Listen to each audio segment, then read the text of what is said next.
Knicks family, what's poppin'? It's your boy. And we just seen the Knicks pull off a big upset against the Dallas Mavericks in the first matchup of KP versus the Knicks since the trade. Great win by the Knicks. Frank Ntilikina had one of his best games as a New York Knick. Marcus Morris, he did his thing out there on the floor. A lot of stuff to talk about tonight, ladies and gentlemen. So let's get with it, man. Let's get into this a little bit.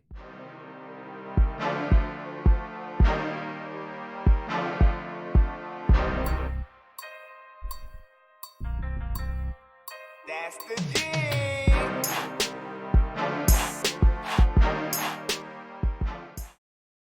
Knicks family, do me a favor. Subscribe to the channel. Ring that notification bell. You'll be notified anytime I go live, drop a video, or post in my community section. And listen, if you're on Sportscaster, subscribe to the, follow me on Sportscaster too, right? Look, I was wrong. I was very wrong, and I'm very happy that I was wrong. I predicted that the Knicks were going to lose this game. Clearly, the Knicks were on a different wavelength tonight. They came out, they played aggressive, they played hard. They played like they wanted to win the ball game. And, you know, Frank Ntilikina, he stepped it up on the defensive end. Not that he hasn't stepped it up before.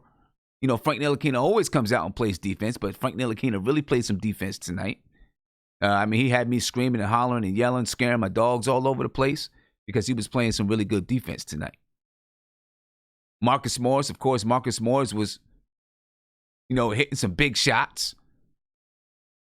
So there's a lot to unravel here. But listen, I'm glad we got the win. We really, really, really needed to get this win. We really did. We needed this win big time. It was a good win for the Knicks. You know, we're going to unravel it. We're going to talk about it. I got Nate in the chat. I got Gizmo in the chat. Let's see who else is joining us. Isaiah, but I'm going to have to get Isaiah to come back in. You guys got to understand when you come into the chat, if you have your phone the long way, my screen doesn't pick it up where I can let you in. So you got to have your phone horizontal. That way I can get you in there. All right, there's something going on with my screen there. All right, but let me get to you guys, man. I want to get you guys your reaction real quick. All right, I want to get your reaction, and then we can go ahead from there, man. All right, so let's get you guys over here. Nate, let me get your reaction. I want to know what you're thinking, man. Go ahead. Hey, man, you got to get it to me. I'm one of the biggest Frank supporters out there. Shout out to the Knicks, man. Shout out to the Knick haters that that hate Frank. Hey, man, keep hating Frank. Don't jump on this bandwagon. Great team win. You know, I mean, Frank, game-changing plays. The rundown block, the three-point shot. I mean, this is what we expected him to be, you know, and I told you guys before the season started, he was going to have a breakout year, and it looks like this is the case. He has finally figured it out. Offense, all he's got to do is make shots, Sim. That's all we talked about. His defense is stellar. His poise is stellar. All he's got to do is make shots. And he's making shots now. So what's the argument now? Why are Well, I don't know if there's an argument right now. I don't know, man. I don't know if there's an argument right now because there'll be haters out there. Well, I mean, you know, that's going to be with anything. Most people that I've seen and what I've been watching, I was in the Entertainer. The Entertainer was live streaming the game. I was in his chat for a little while. There were some people that was in my chat while the game was going on, and everybody was in support of Frank. Oh yeah, now they are. You know, everybody was in support of Frank. So, you know, they're ready to run this guy out of the building, man. That's what I'm saying. If you're a hater, stay a hater. But the people that are supporters, those are the people that. Well, I'm going to say this. I'm going to say this. I think everybody would have been a supporter if, you know, he played like this. Sure, but he's only 21 years old, man. I know. He's figuring out the game, you know? I know. I get it. You know what I'm saying? But let's be glad. Let's celebrate tonight. You know what I mean? Oh, I am, man. Let's celebrate tonight that we got the win. He played awesome, bro. Right? We got the win. Listen, Frank Ntilikina, he led the team to this win tonight. Marcus Morris scored, you know, he scored the points.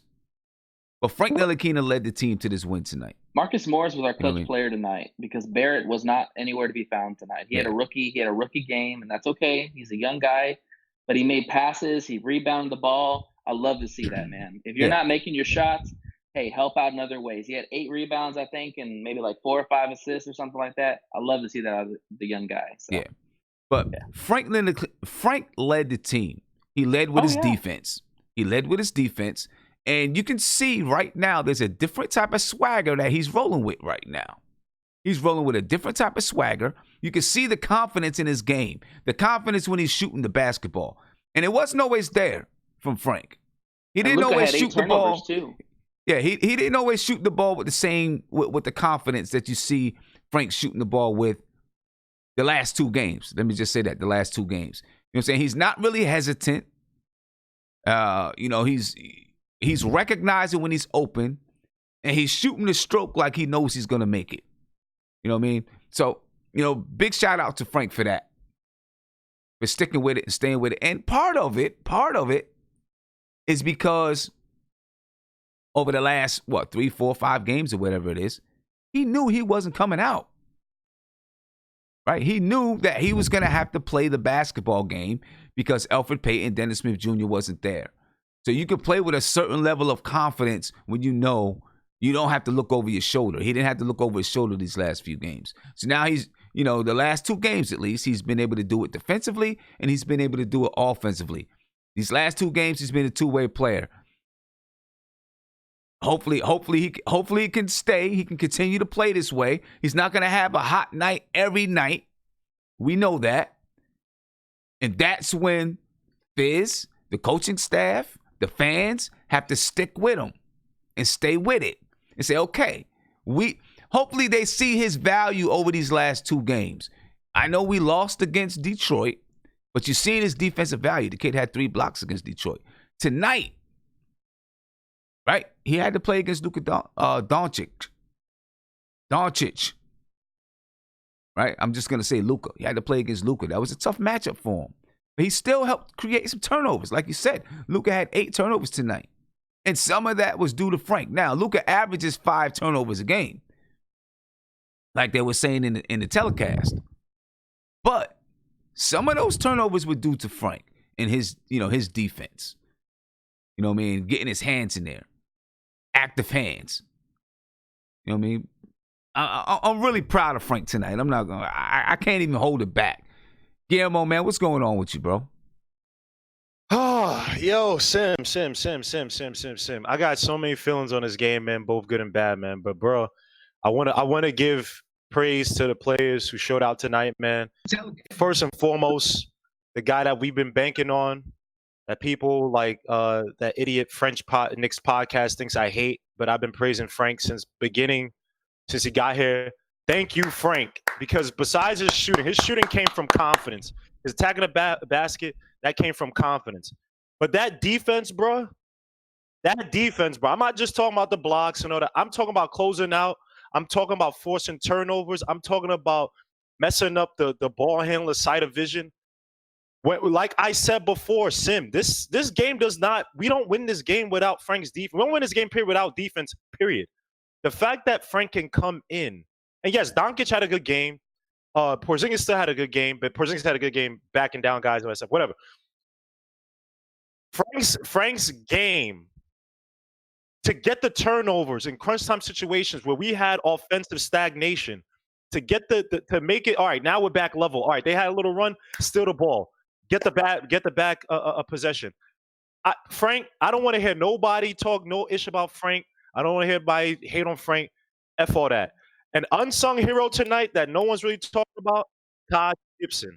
Yes. Watch how Taj Gibson attacked those boards. Lord Jesus, Sim. It was beautiful. The fact that this guy's 6'9", and how active his hands were in traffic to try to fight for the ball. Like, Sim, when people talk about the veteran presence, all that stuff, Taj Gibson's not the Taj Gibson of the 2011 Bulls, right? But this guy showed out in his older age, 34, 35, how old he is, and he hustled. People don't understand. Hustle plays get you wins. Every championship team, I'm not calling the Knicks championship team, but every team has a player who will do the dirty work. It doesn't show up on a box score, but for some reason we have an extra possession. Time is going. You know what I mean? So look, Morris had a good game. Salute to him. Julius Randle, when he doesn't think too much, had a good game. As long as he's not thinking too much and trying to over dribble and do that stuff. No, attack the basket, quick passes, boom, boom, boom. When he tried to do that little spin to the baseline and it's like, dude, what are you doing? So we have to reiterate that. Free throws, we got to reiterate. And when those guys come out, the Frank, RJ, even though RJ had a bad game, our main scores, when they come out, we need to have a plan for our second team. And because when those guys came out, that's when the match started to come back in. And Trier and Knox, even though Knox hit a nice little far three, we were lost. But we'll get to that, man. But again, Frank and Taj Gibson, I don't want to hear nobody talk about Frank, man. His defense helped us win the game. Taj Gibson's defense and hustle helped us win the game, man. Yeah, no doubt. No doubt about it, man. Let me get Sim. Go ahead. Can we just rub this one last thing into someone that's very special to this chat? His name is Mark, because he was probably really feeling himself, probably crying, pulling his hair out when he saw KP came out, when he saw the fact that KP had 28 and they still lost. So I want the chat to make Mark feel it that we beat his beloved adopted team, man. So thank you. And look, you saying that he came out bust ass, but who won? Point taken. Good shit, Mark. I will say, in defense of Mark, just a little defense. When we did the preview yesterday, he did say, he wants the Knicks to win. Right?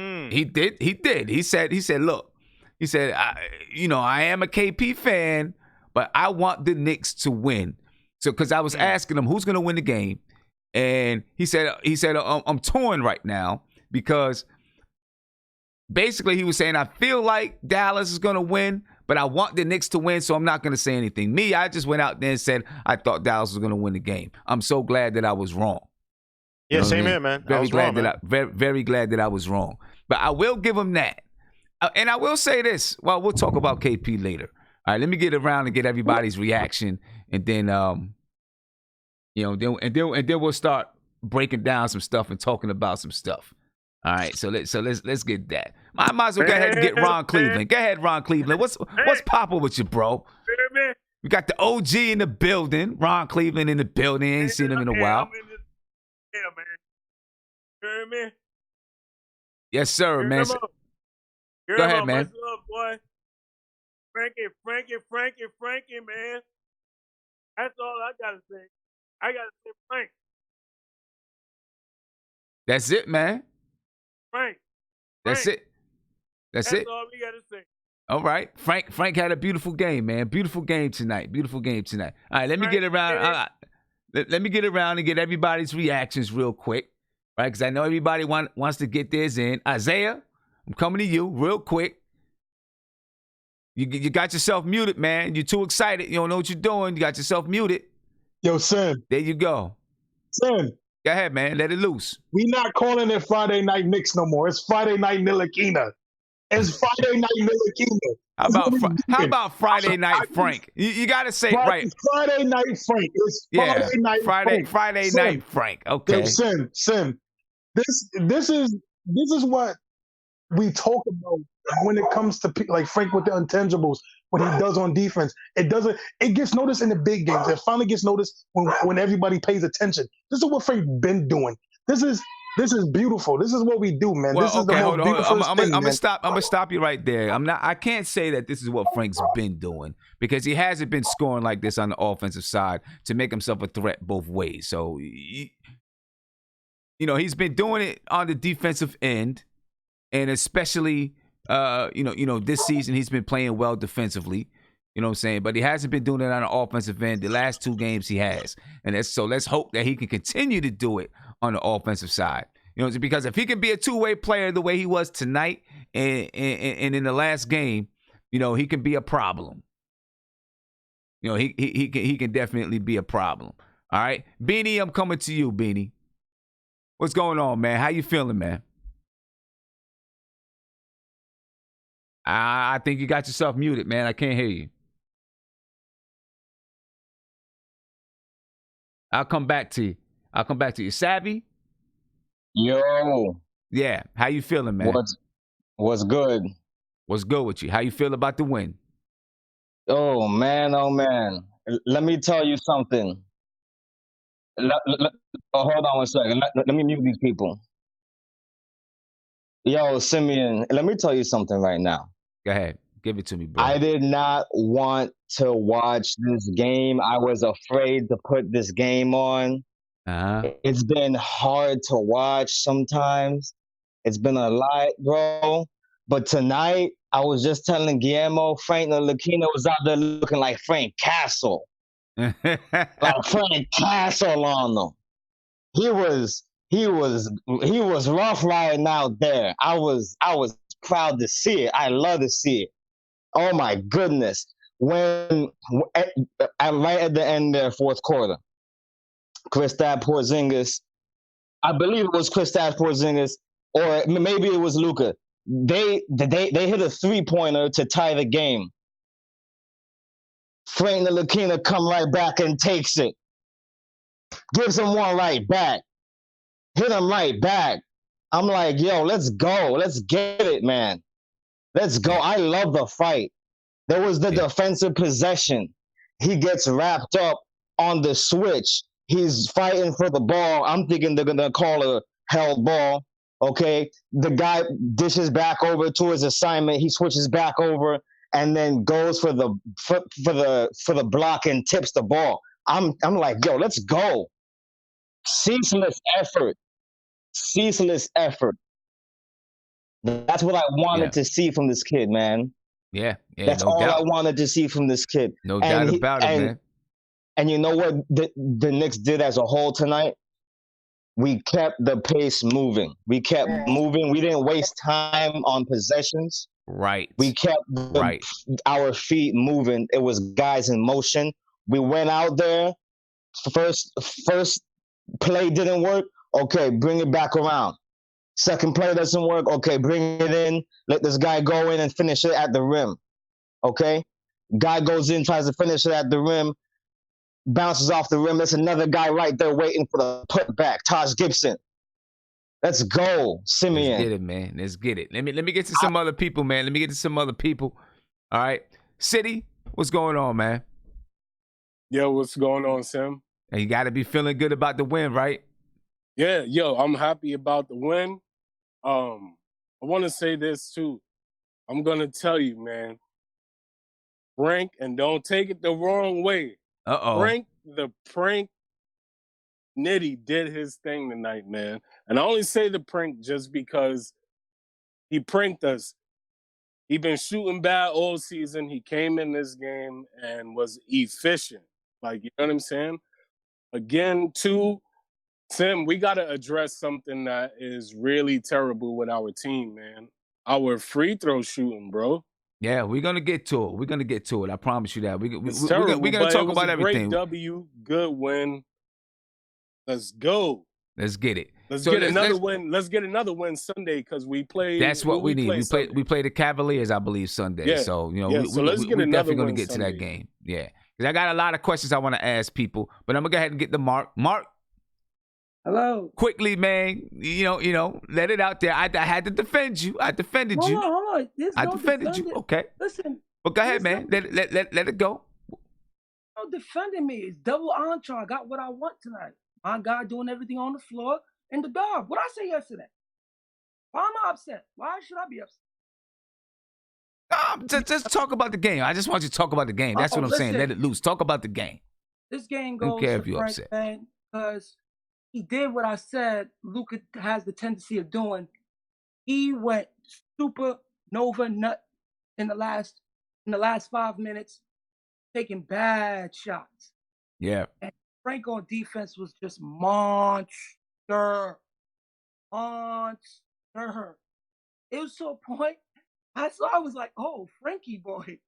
Oh, he played. I ain't gonna front. This is probably the most confidence I've seen in the NBA game. Honest to God. He put his foot on this game defensively, and it turned up the Knicks defense up defensively. So I don't want to hear nobody talk about, the Knicks can't. They could play defense if they want to, bro. The effort was there tonight. The execution was there tonight. Everything was there tonight because they was hitting timely shots. They was getting rebounds. They was finishing. That free throw we got to talk about. Horrible. And Franco, this game goes to Frank, man. It's a great game, man. But, I got what I wanted tonight, the dub, because I didn't want to go down 1-8. Got that. And my man was on the floor doing everything on the floor. So I'm not mad. 28, 6 blocks, 9 rebounds. I'm fine. Shooting over 50%. All right. I'm fine. He was all right. Defensively, he wasn't all right. Wasn't all right. Defensively. Now, look, that's one thing I say.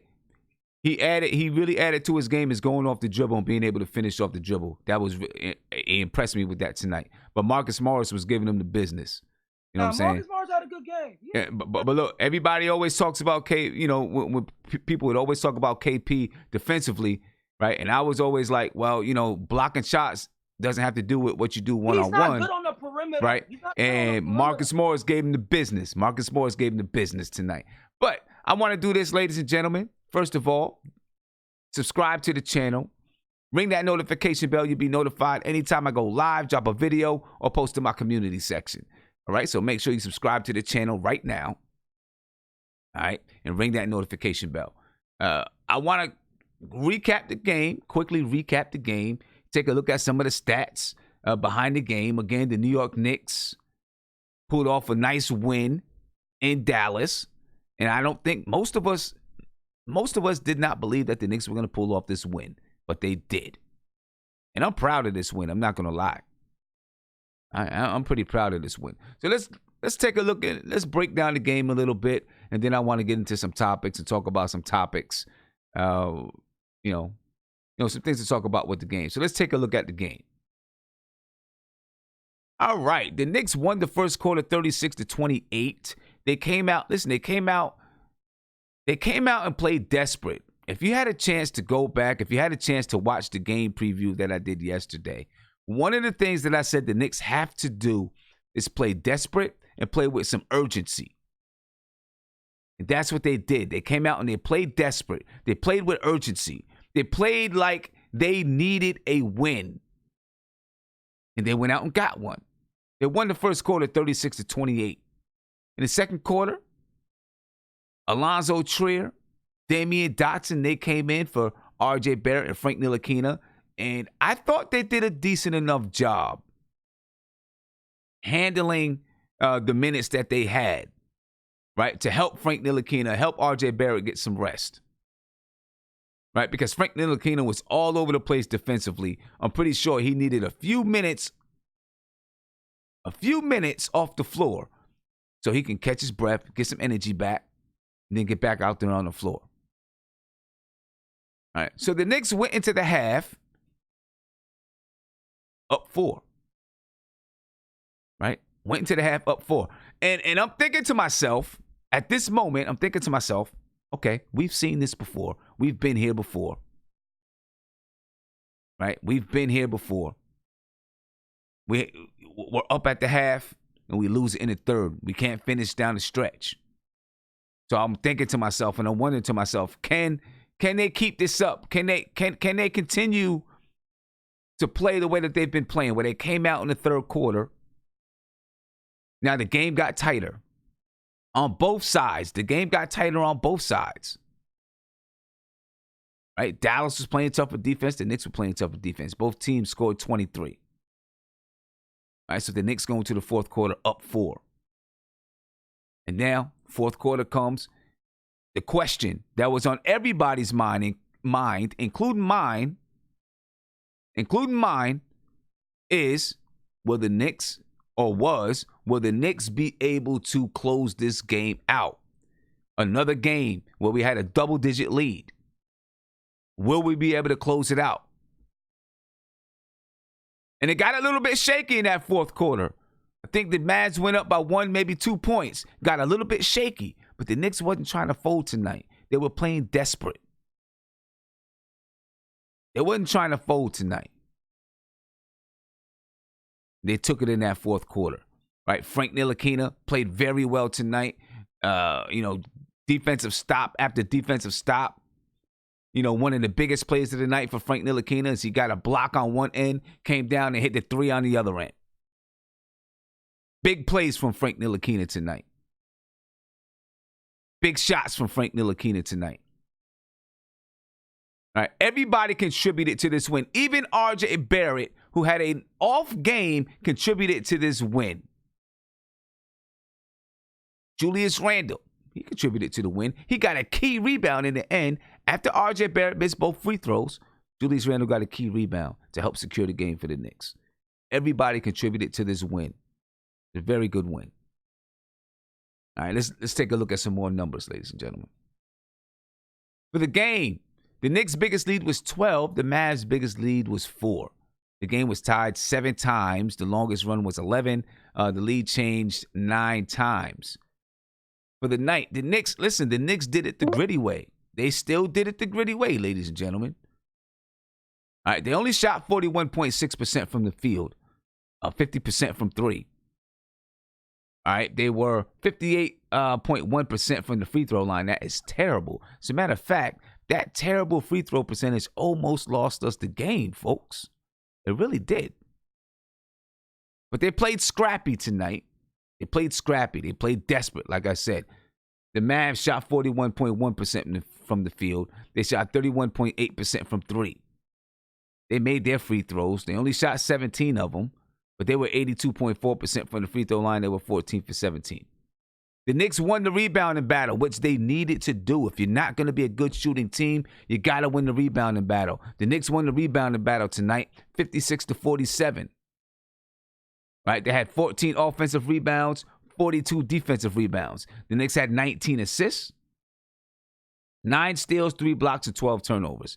The Mavs tonight had 47 rebounds. They averaged 48 on the season. The Knicks kept them right there at their average. They only had 7 offensive rebounds. They had 40 defensive rebounds. They only had 18 assists tonight. And I'm going to tell you, one of the keys to the game that I had in my game preview, all right, so just to let everybody know, I do a game preview the day before each game. All right, so subscribe to the channel if you're not subscribed. Ring that notification bell so you know when I do the game preview. But one of my keys, well, actually, it wasn't a key, but something that I discussed was to try to make Luka Doncic play a lot of one-on-one, right? Because, listen, he averages a triple-double, and he almost had a triple-double tonight. He may have. I don't know if he did or if he didn't. But I wanted Luka Doncic to take a lot of shots because I felt if he's taking a lot of shots, the ball's not getting around to everyone else.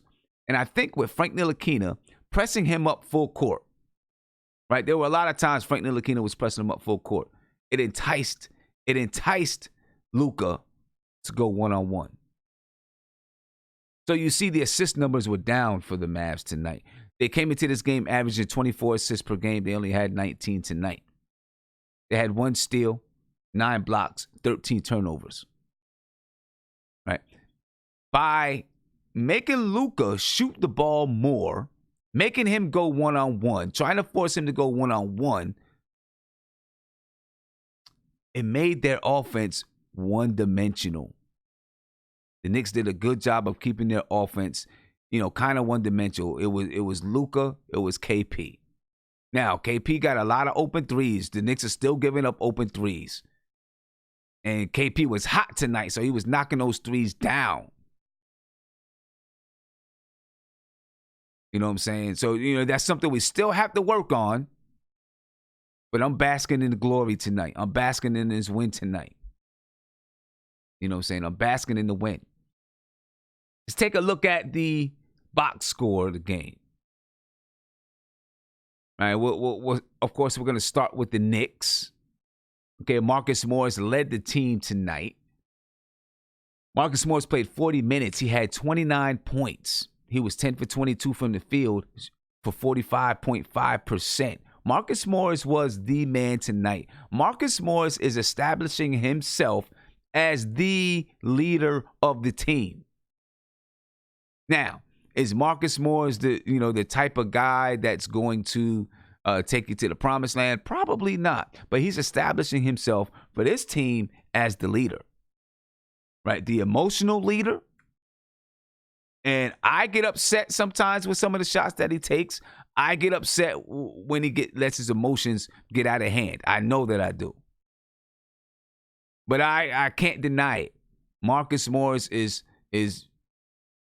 I'm not going to say becoming. He is the leader of this team. All right, Marcus Morris is the leader of this team.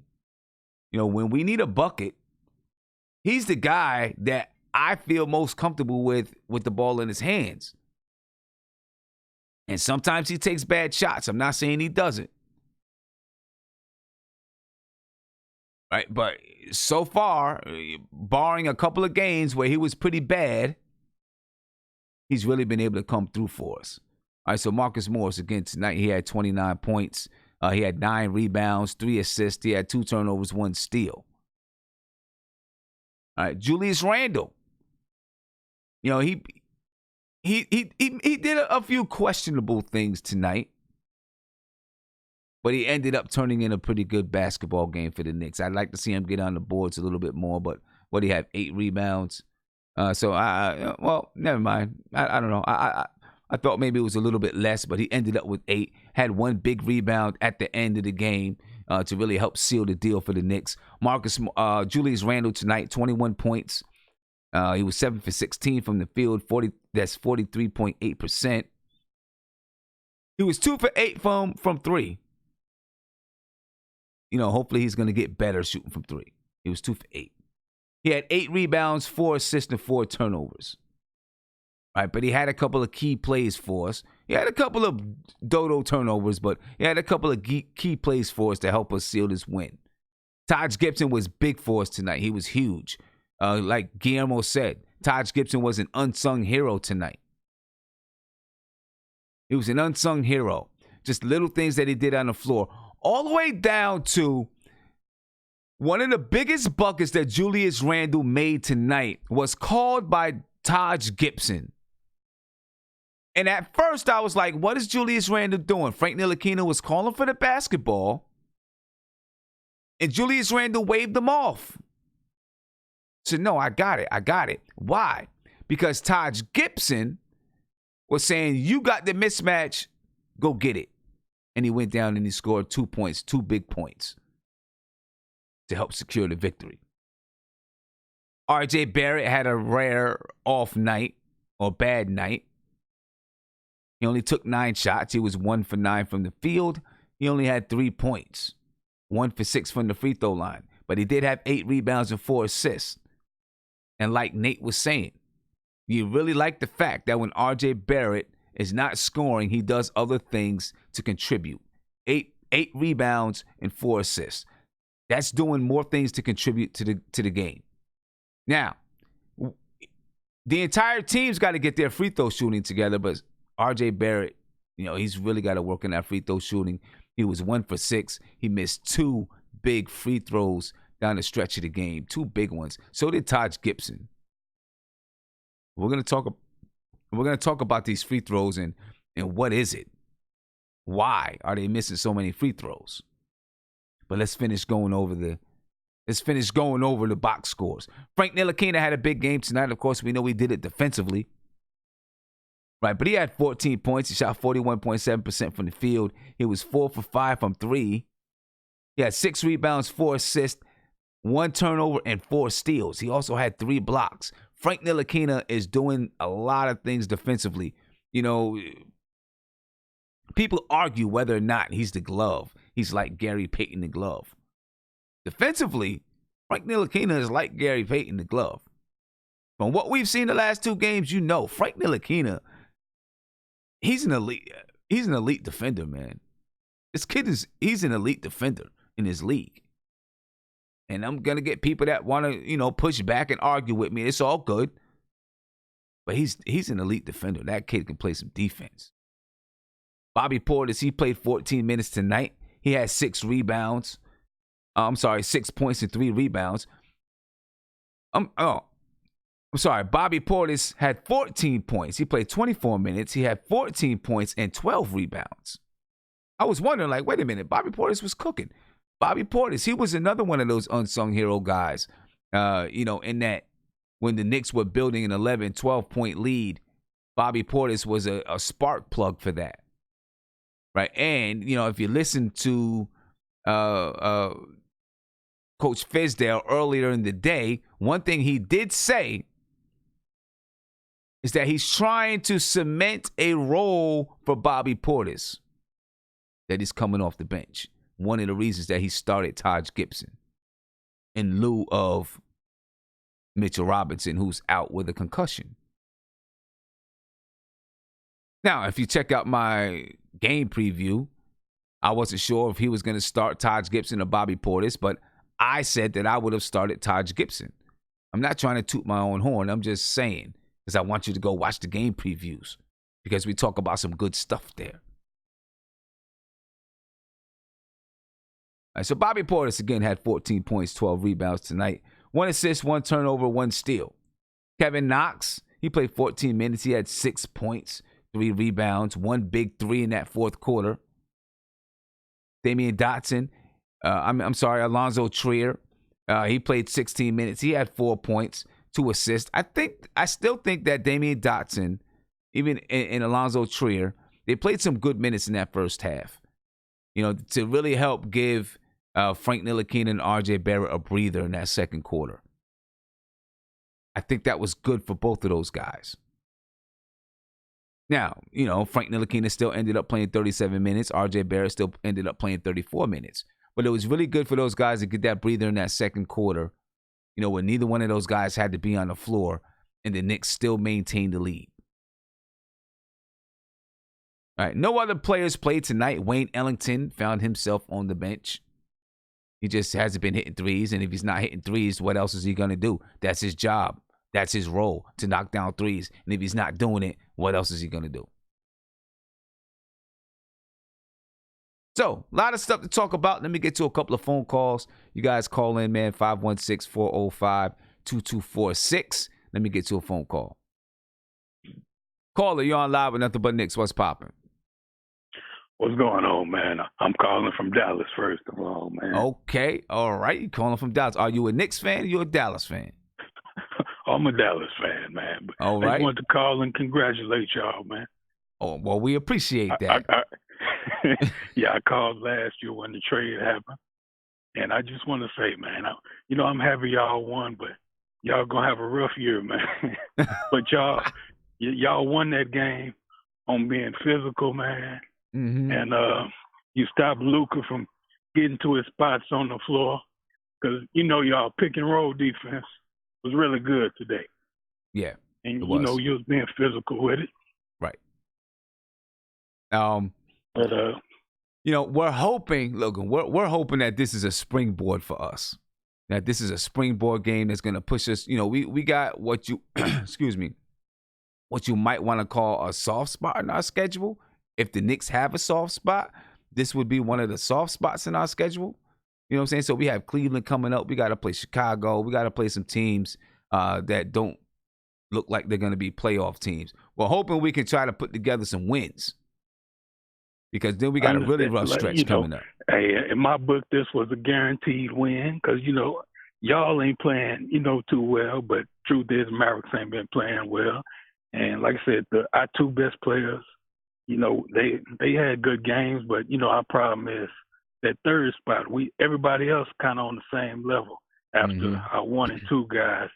So we couldn't hit shots, and y'all boy Tim Hardaway Jr. I guess he had one of his Knicks games. Why y'all hate him so much? That's what I was about to ask you. I was about to ask you, what do Dallas fans think of Tim Hardaway Jr.? Well, like I said, like right now, our only real shot creator and how we playing is Luka. So we really don't mind because we don't have a wing scorer off the bench. So we need him. Hey, just put him up right now. Like I said, we're not expecting a win. So it's kind of like, hey, your offense, go get it. Get us a couple points. Mm-hmm. Like I said, Seth Curry, he ain't even put up a shot today. And right. So, Carlisle's still figuring it out. Like I said, we don't know what's going on. He started Courtney Lee, man. We're like, man, what is this man doing? But like I said, we still excited because we got KP and Luka. So, KP, he's still, that's the scary thing. Like, he's not figuring out his spots yet in offense. and he's still doing his thing. So, Still like doing I his said, we're thing. excited. But, like I said, I called last year, so I didn't want to, just call when we win, get a win up there in New York. So I hear give you. y'all credit. I And appreciate shout you, out man. to my man Mark for still showing KP some love. So we appreciate that down here, man. Yeah, I appreciate you, man. And let me tell you something. I was watching KP tonight, man. He's, when he was in New York, he didn't have the strength to go to the basket like he was going to the basket tonight. He's looked faster. He looked stronger. He's going to the basket. And I was in my man Chris the Entertainer. I was in his chat, when they was going live, and I said, if KP can consistently put the ball on the floor and go to the basket like the way he did tonight, he's gonna be a real problem. A real problem. Yeah, like I say, I'm from Dallas, so with him, it's kind of like Romo, man. Like we thinking as soon as he get hit, the season over. So we still in that phase where like I say, he taking it off the dribble and he jump. He when he land, we still making sure that knee's okay.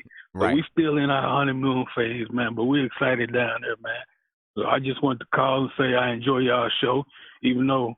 I don't know why y'all so mad because I'm gonna say y'all not expected to, do much, make much noise. Y'all just want the team to play hard, and y'all got a bunch of physical cats, and y'all did y'all thing tonight, man. Appreciate you, man. Have a good one, man. And you guys gonna be pretty good, so you guys gonna be all right. We'll see how the rest of the season goes. I think you're a little maybe soft in the bench area on the team, like you said. You only got one guy that can come off and really give you anything. But I think you guys are going to be all right. So I appreciate the call, man. All right, have a good one, man. All right, have a good one. Yes, ladies and gentlemen, give me a call, 516-405-2246. Let me get to the next phone call. Caller, you're on live with Nothing But Knicks. What's poppin'? What's up, Sam? It's Kareem. Kareem, what's poppin' with you, brother? How you feeling? Not much, man. Not much. Can't complain to yourself. I'm good, man. I definitely can't complain. I feel good about tonight. I'm happy. I got a little story to share too, man, and it pertains to this game. Okay. I was with a friend of mine. He's also a follower of the channel. He was the one that I said overslept the last game. The game we went to see against the Celtics. Right. And he told me today, he's like, "Yeah, man, we gonna get blown out." And I looked at him and I said, "Well, actually, I think we're going to win." He's like, "You sure?" I say, "Yeah, because I feel like sometimes when players go down, you kind of like, you might mistakenly throw a lineup together that can work and that you never thought of before." Mm-hmm. And also, it's just when the game started, I knew from the first quarter, the way we playing, that we were going to win that game. I just felt it. And I felt, listen, when I was watching and I seen the way that they were playing in the first quarter, I felt the same way too. Mm-hmm. Because, it's basically, we've had a lot of games in which we've had horrible starts. And this game, man, it was there. Frank almost had me like fall out of my chair, man. I was watching him, like, just the confidence that he had, like contesting every play, taking Luke out of his game, forcing him, he forced 8 turnovers out of just Luka alone. And they pulled it out, man. Yeah, man. Yeah. And I can't even complain too much about anything with Fizdale. You know what I'm saying? Because I think Fizdale did a decent job tonight.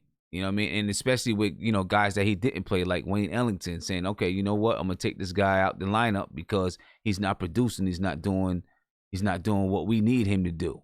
You know what I mean? So, everybody did their job tonight. We'll see if we can replicate this against Cleveland.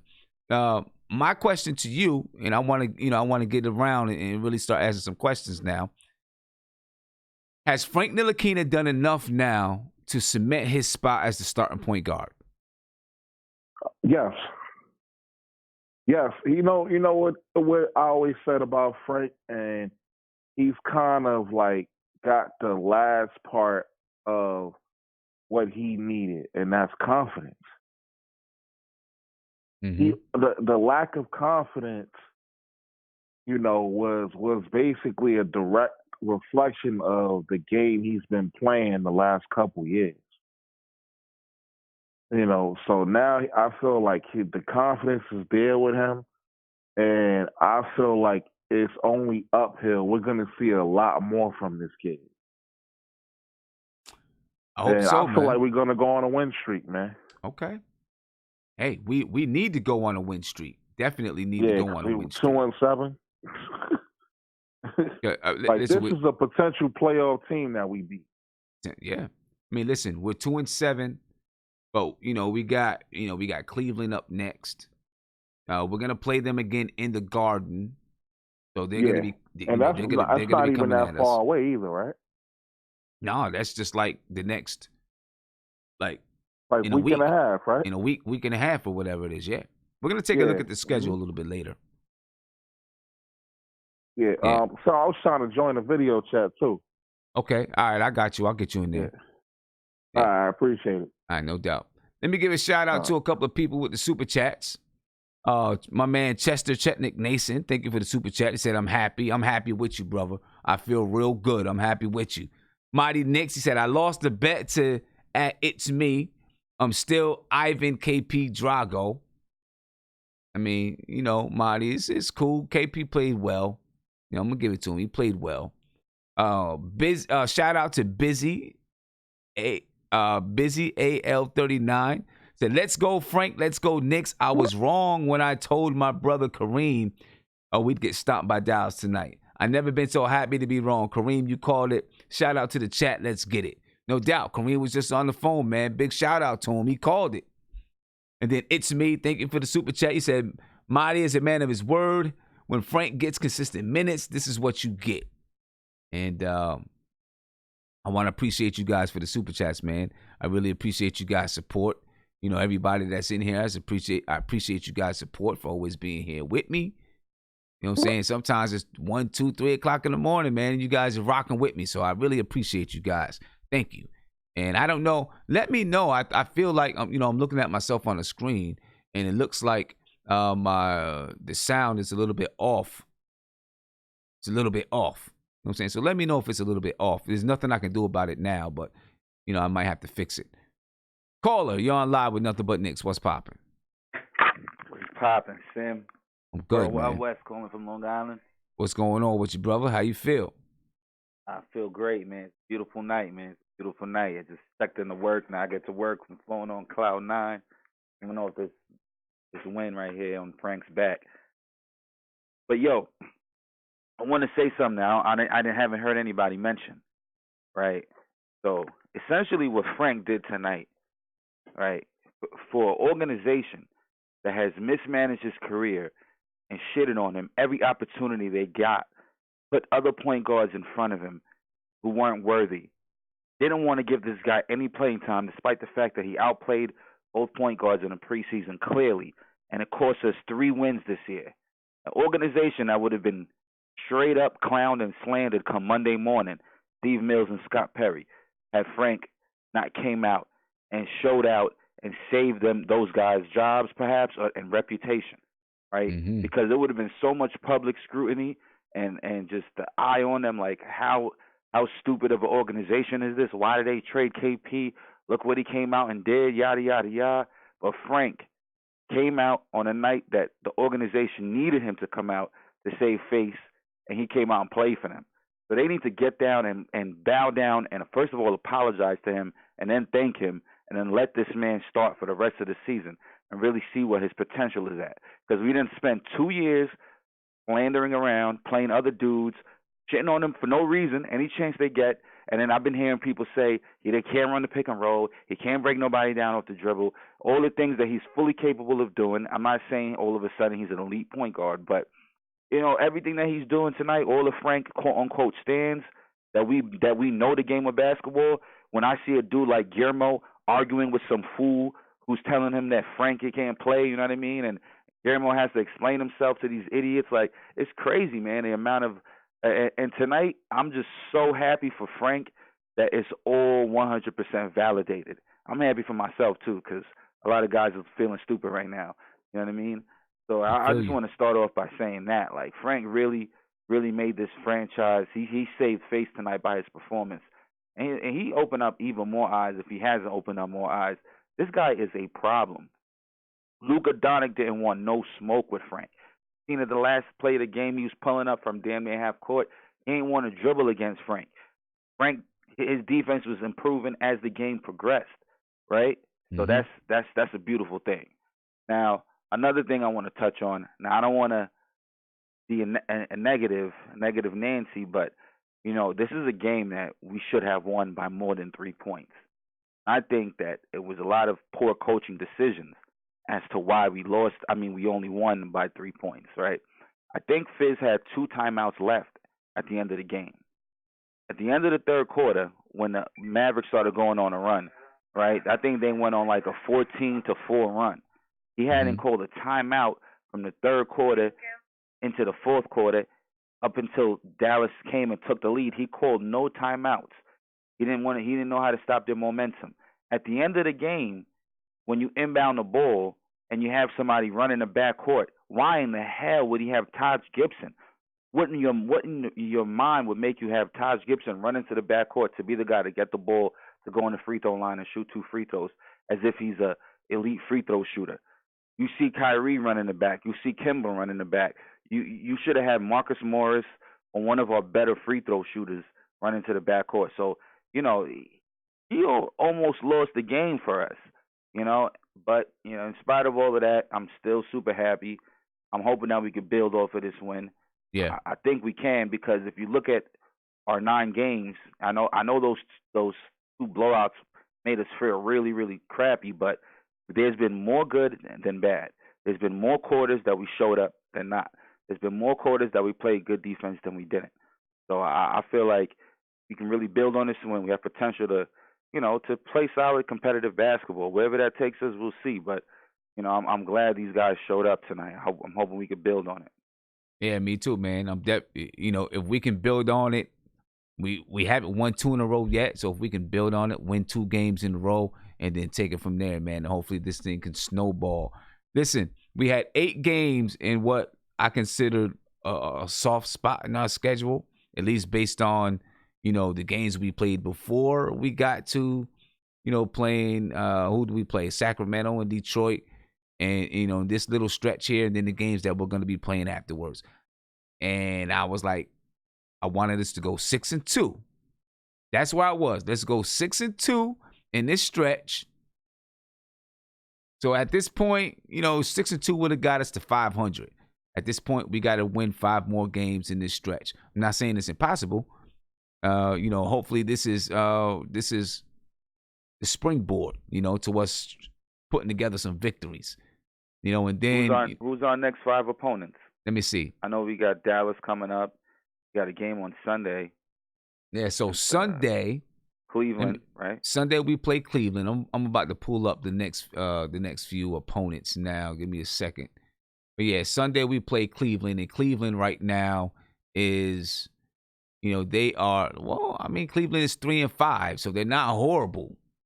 They're not horrible, and I saw them play tonight. They look like they play very hard, kind of like the teams that we struggle against, like they're scrappy, hard-playing teams. Yeah, so we play Cleveland Sunday, then we play Chicago on Tuesday, then we play Dallas again on Thursday, then we play Charlotte on Saturday, and then we play Cleveland again on Monday. Every single one of those games are winnable. Everyone is winnable.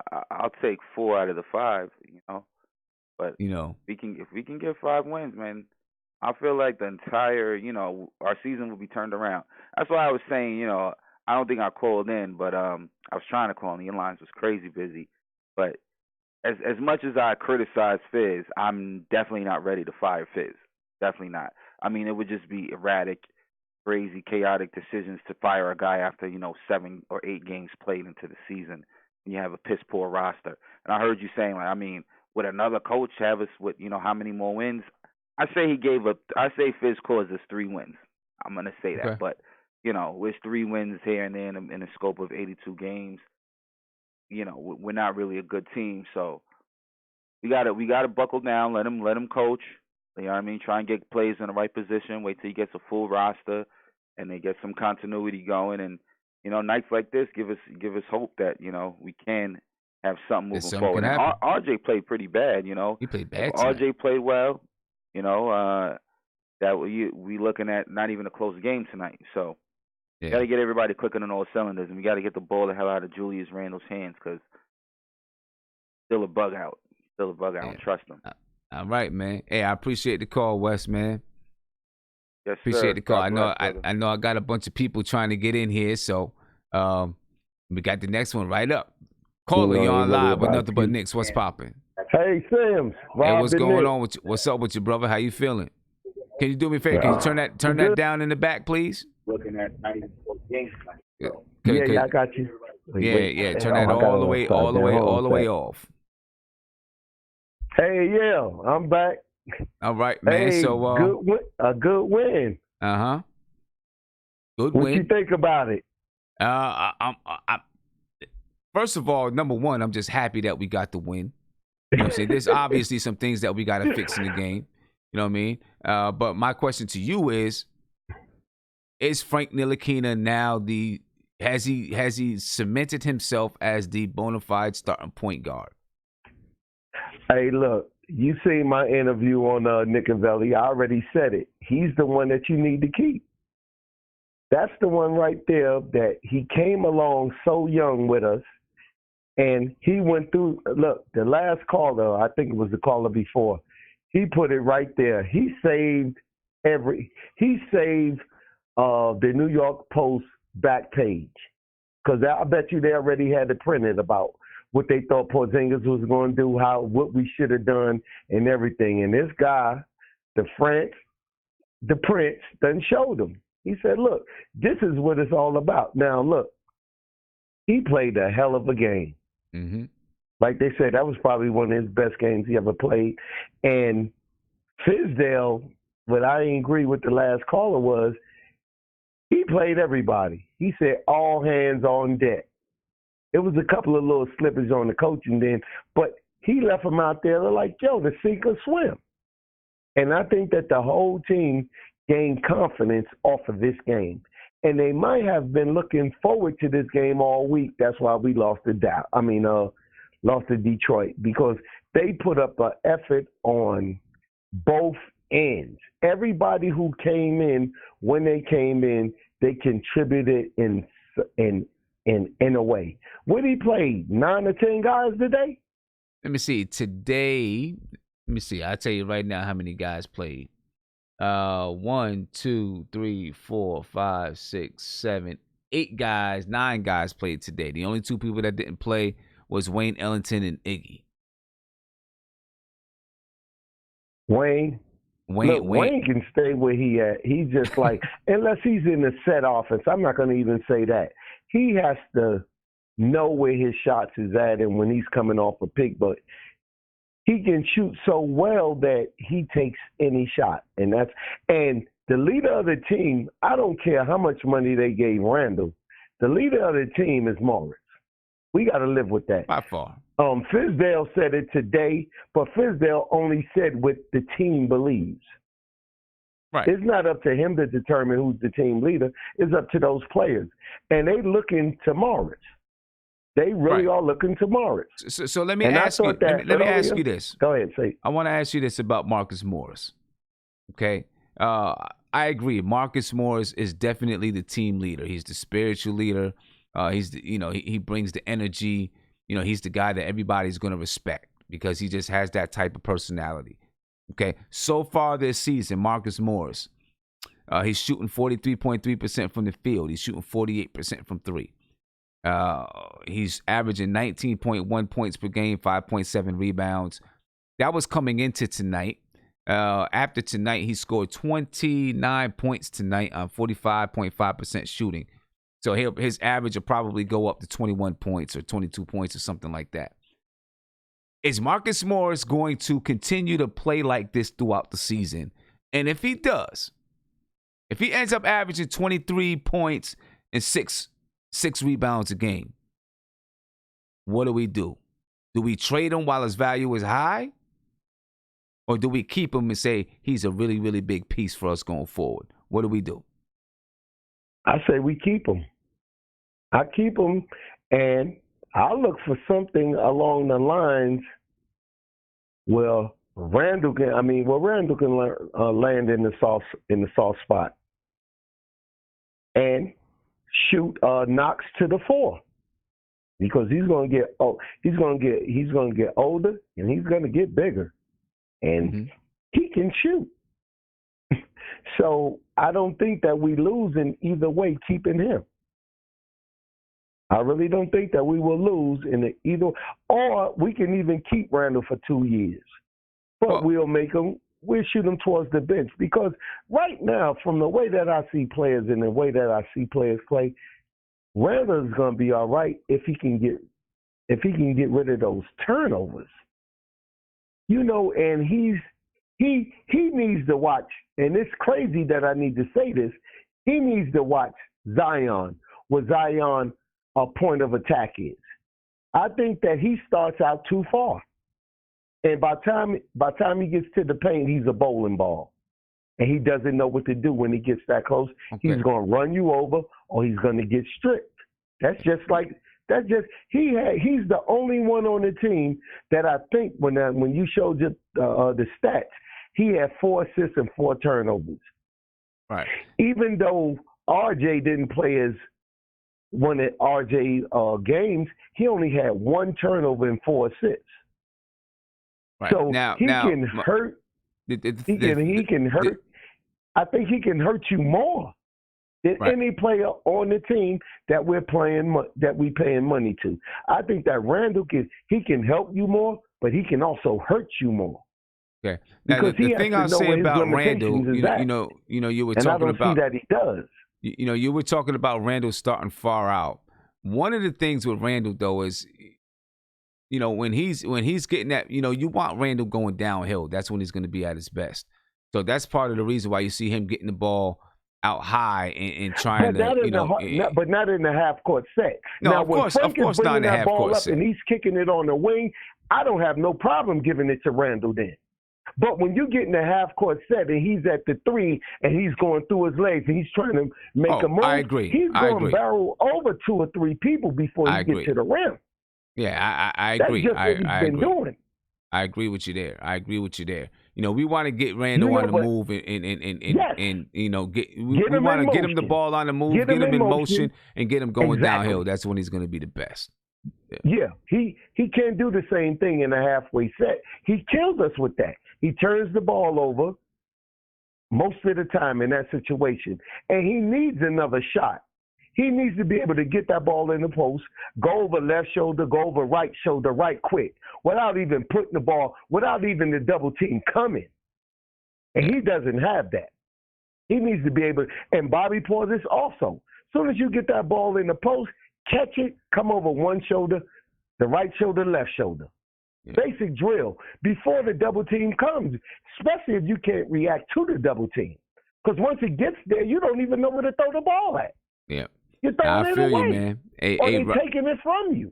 Yeah. Hey, Rob, I'm gonna let you go, man, because I got a lot of people trying to call in. They're coming in one after another. All right. Hey, look, open up the chat for me. I'm knocking on the door too. All right. I got you. All right. Peace. All right, peace. All right. Got another one coming up. People are hot. They hype tonight. People feel good tonight, man. Got another caller right here. Caller, you on live with nothing but Knicks. What's popping? Yo, Black is champ. What's good with you, brother? Chat. What's good, son? I'm chilling, man. Hey, give me 1 second. Let me just give a shout out to somebody. Shout out to Dono Cannon. Thank you for the super chat. You said I'm sending money because everyone is sending money. And he said, shout out to the troll. I appreciate you, Donald, and I appreciate everybody that gave me a super chat, man. And I appreciate everybody that's here in the chat, whether or not you gave me a super chat. Hit me with a thumbs up, though. You know what I'm saying? I could really appreciate you hit me with a thumbs up. That doesn't cost you anything. All that costs you is a click of the thumb. All right? Tony? What's up, man? Sam. Y'all I want to ask. Who's that guy at number 11? I don't know, man. We picked up somebody off the street. I don't know, man. I don't know.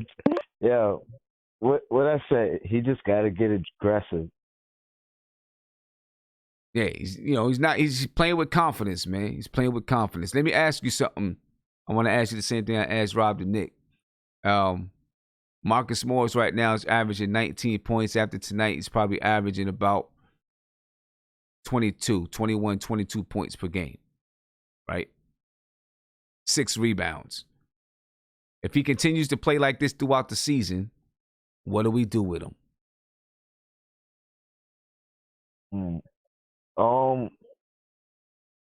I honestly think we have to flip him because, all right, think of it like this. Mm-hmm. He signed a 1-year contract. Right. He signed for $15 million.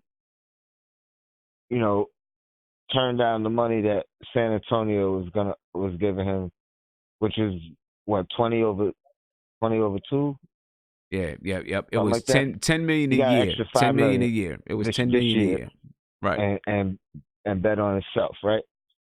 So it's not even like we could go into the situation with a gentleman's agreement for next year.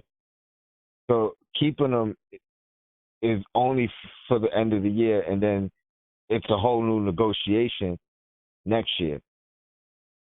So if you could flip them for something you want, I think that's the route you go. And that's also, I guess, if we're not in any type of contention. Okay. If we're in contention, obviously you don't want to mess up chemistry. You want to see how far you could take it. Let me ask you this, because next summer is probably going to be, there's not going to be a lot of talent in the talent pool next summer. Would you say, all right, you know what, we're going to pay you big money for 1 year? Would you do Again, that? Yeah. I would do that. I would do that. I give him I don't even know if he would take the 21. You know what I mean? Yeah, I don't know if he would take big money for 1 year. I'm thinking he probably wants a longer term contract. You know what I'm saying? Well, if we keep him at that $15 million, I definitely do that. Like a 3-year, 35. I don't know if he takes that.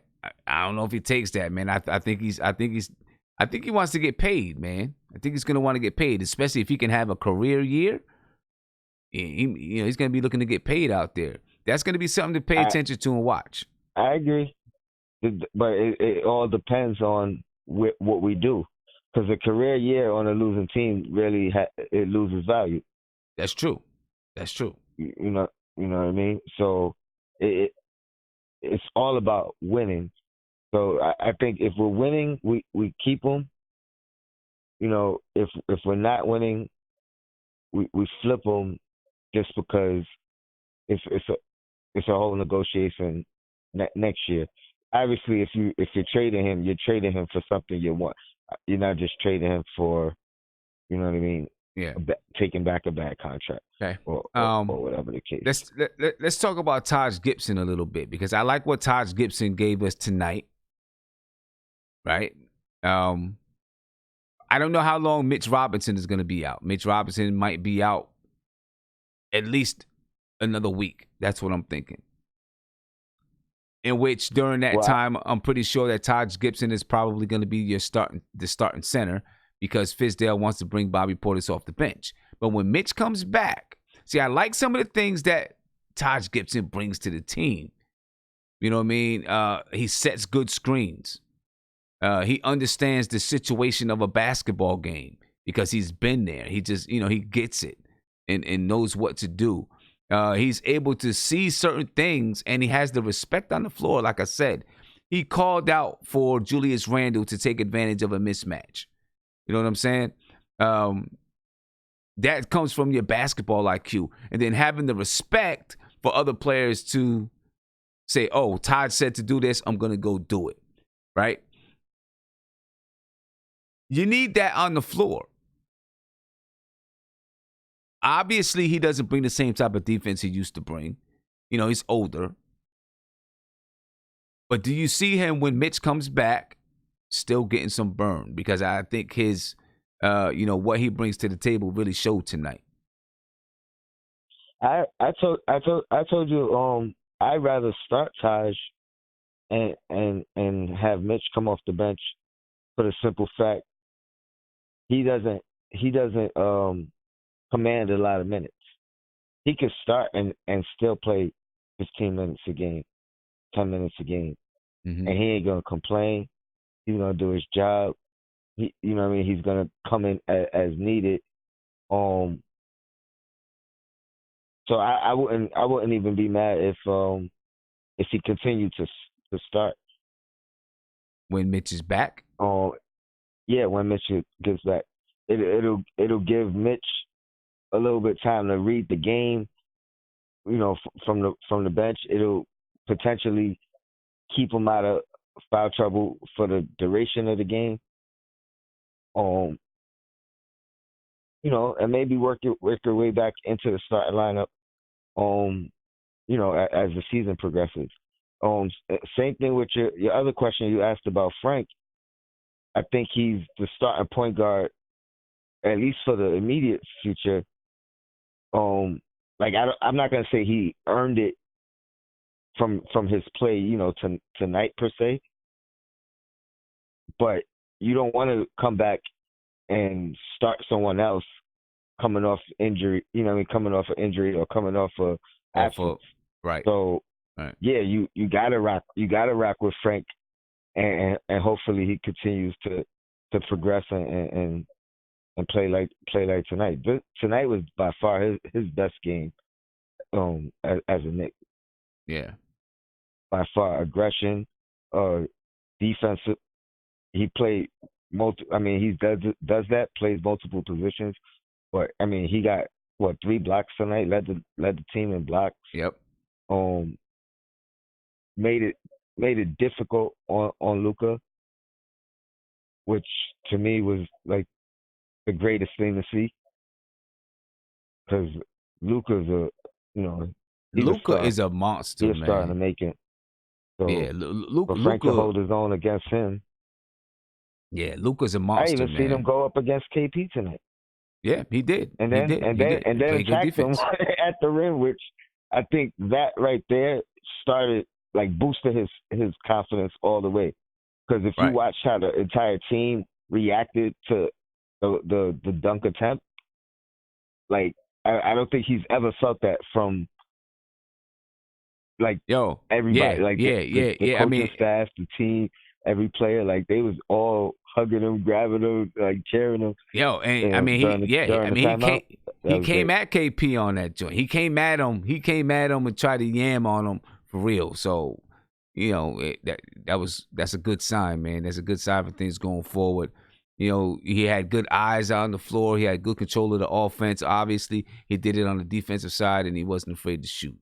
He wasn't hesitant. Had some breakdown drives to the basket, which, oh my God, that's what I've been waiting to see from him.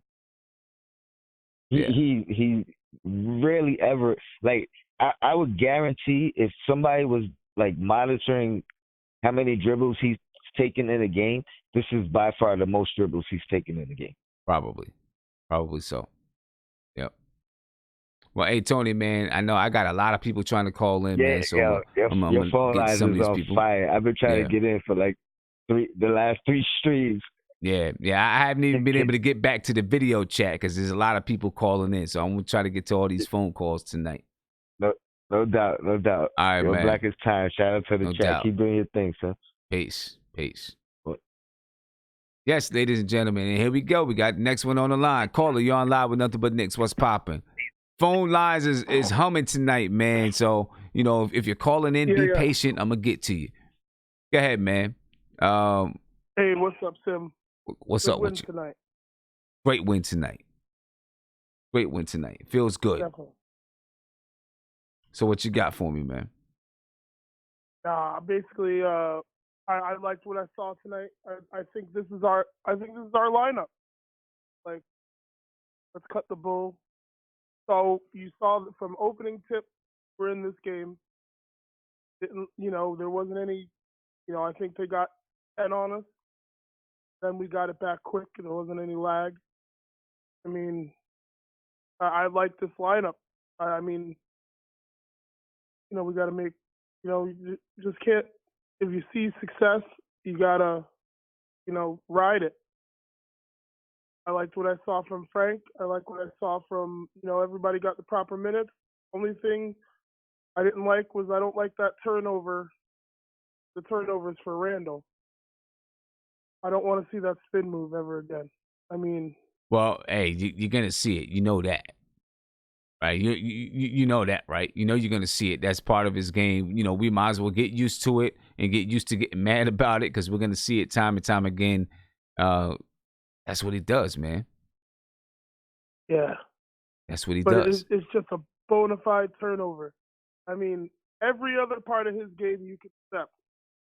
I mean, he had that little move. He has got that little hezzy when he comes down the court. He got Kleber about 4 times with it coming down the court, and I wish he had a little bit more explosion because he would yam on a lot of people, but he's not explosive like that. So I don't know. I just instead of that spin, I just like to see him either not a step back, but like a fadeaway or just a jump hook.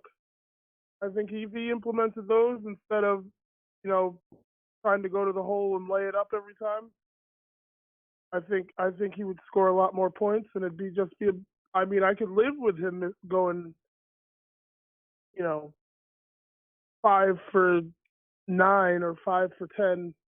Not even 5 for 12 on jump shots. But every time he every time he makes that spin move, it's like every team in the league just goes, "Oh, that's cookie." Yeah, Gross. well, yeah, But, yeah. I mean, you got a lot of callers, so guys have a good night. Great win for the team, and hopefully we can get Cleveland on Sunday. Let's get it, Have man. a good night, guys. Have a good night. Let's get it. Yes, we got Cleveland on Sunday, ladies and gentlemen. Hopefully we can get a win versus Cleveland. The Knicks tonight, they went to Dallas and took on the Dallas Mavericks in a game that most people, including myself, thought was going to be a loss for the New York Knicks. But guess what? The Knicks were not having it. They came ready. They had their mindset on winning. You know what I'm saying? They had their mindset on winning. They came and they played the type of game that we've been asking for them to play. It wasn't a perfect game by any stretch. They still only shot 41% from the field. But they played aggressive. They played desperate. They played like they knew they needed to do something to salvage the season. You know what I'm saying? They needed to do something to salvage the season. So the Knicks tonight, ladies and gentlemen, as you see Julius Randle go to the basket. The Knicks tried to get Julius Randle going downhill. Marcus Morris right now against Kristaps Porzingis. He had his way against Kristaps Porzingis for a good portion of the night, ladies and gentlemen. And Kristaps Porzingis played a good game. He had his 28 points. But Marcus Morris also had his 28, 29 points tonight.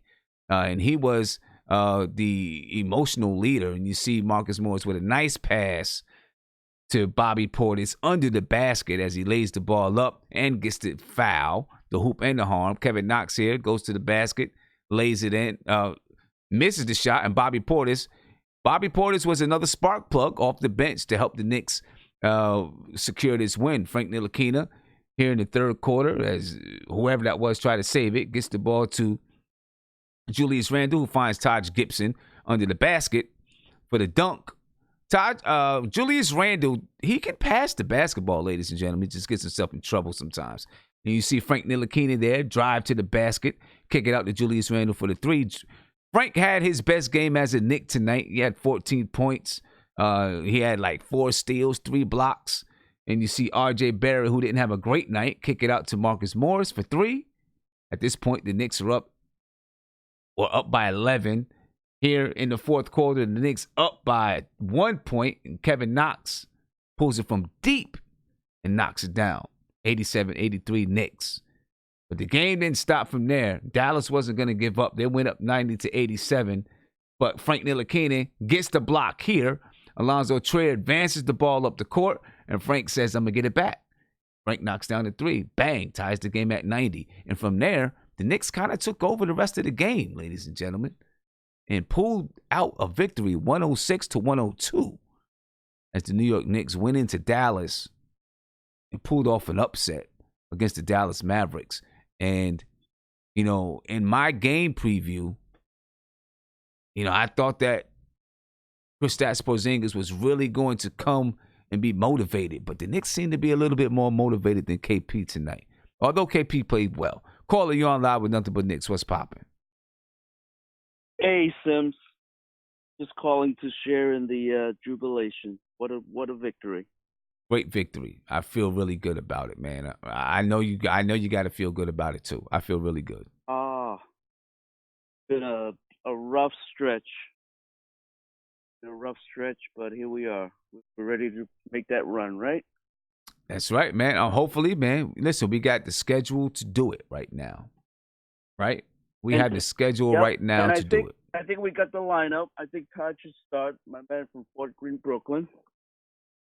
Got the savvy. He's like a six extra coach out there. It's awesome. Mm-hmm.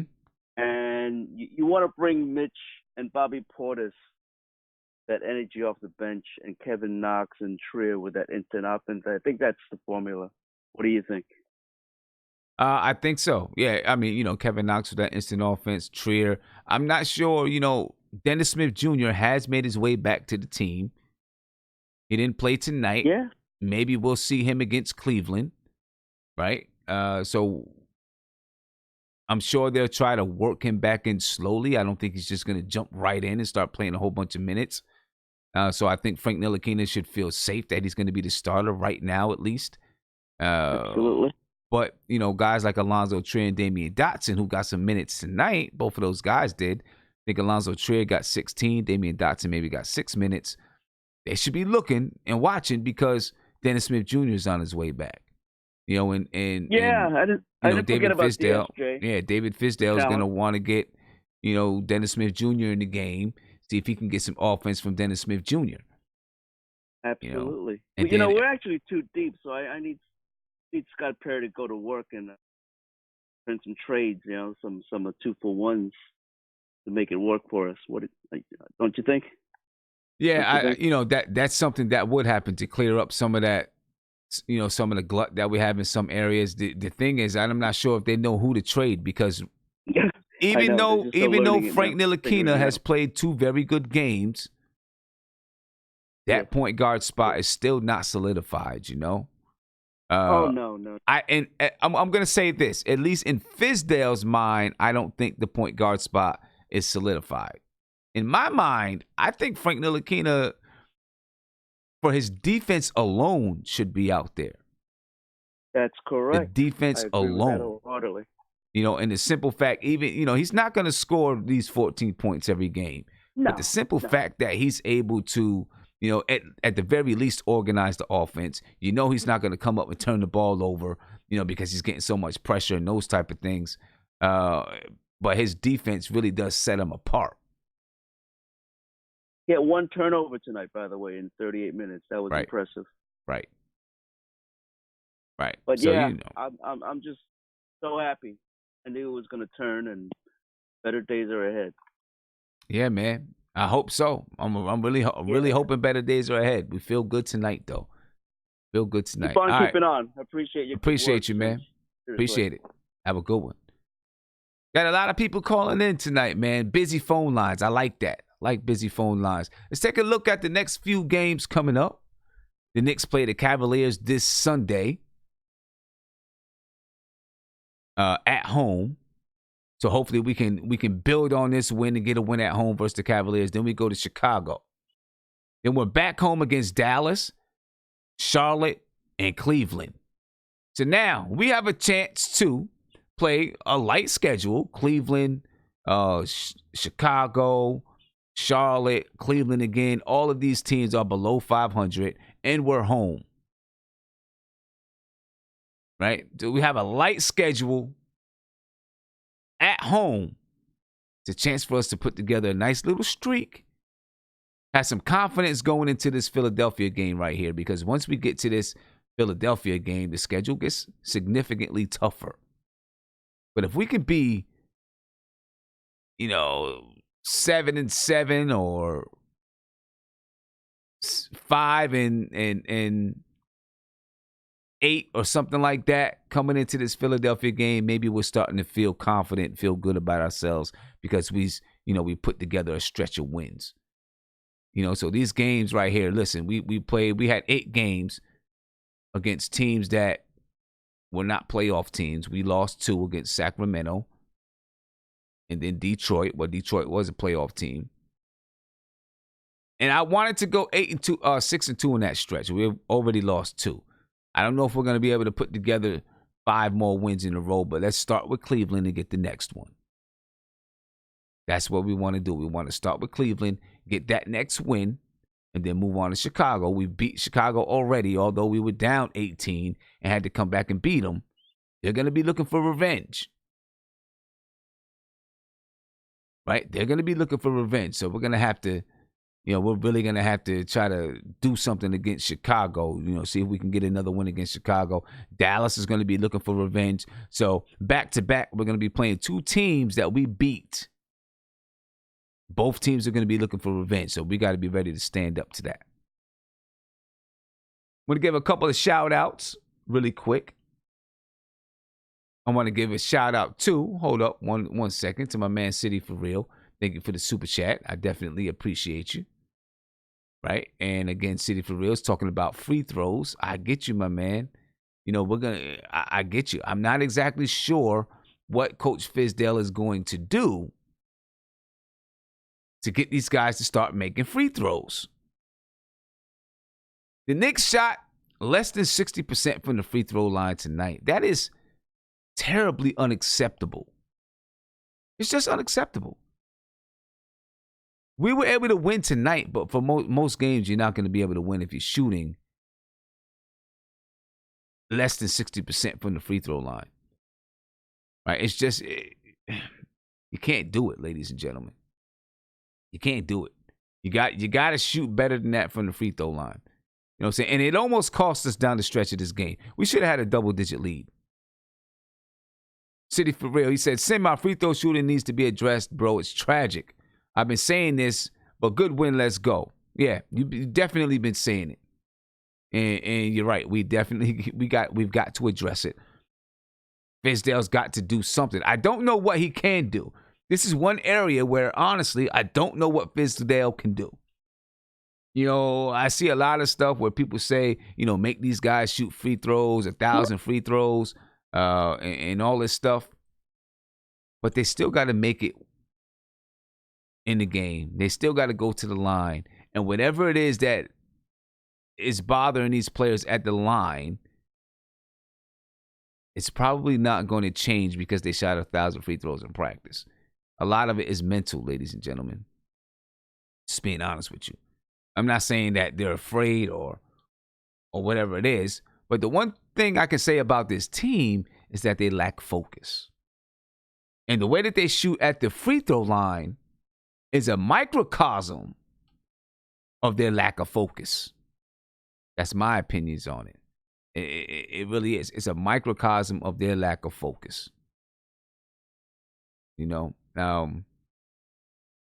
Let's take a listen to Coach Fizdale, ladies and gentlemen. He's going to talk about Frank Ntilikina.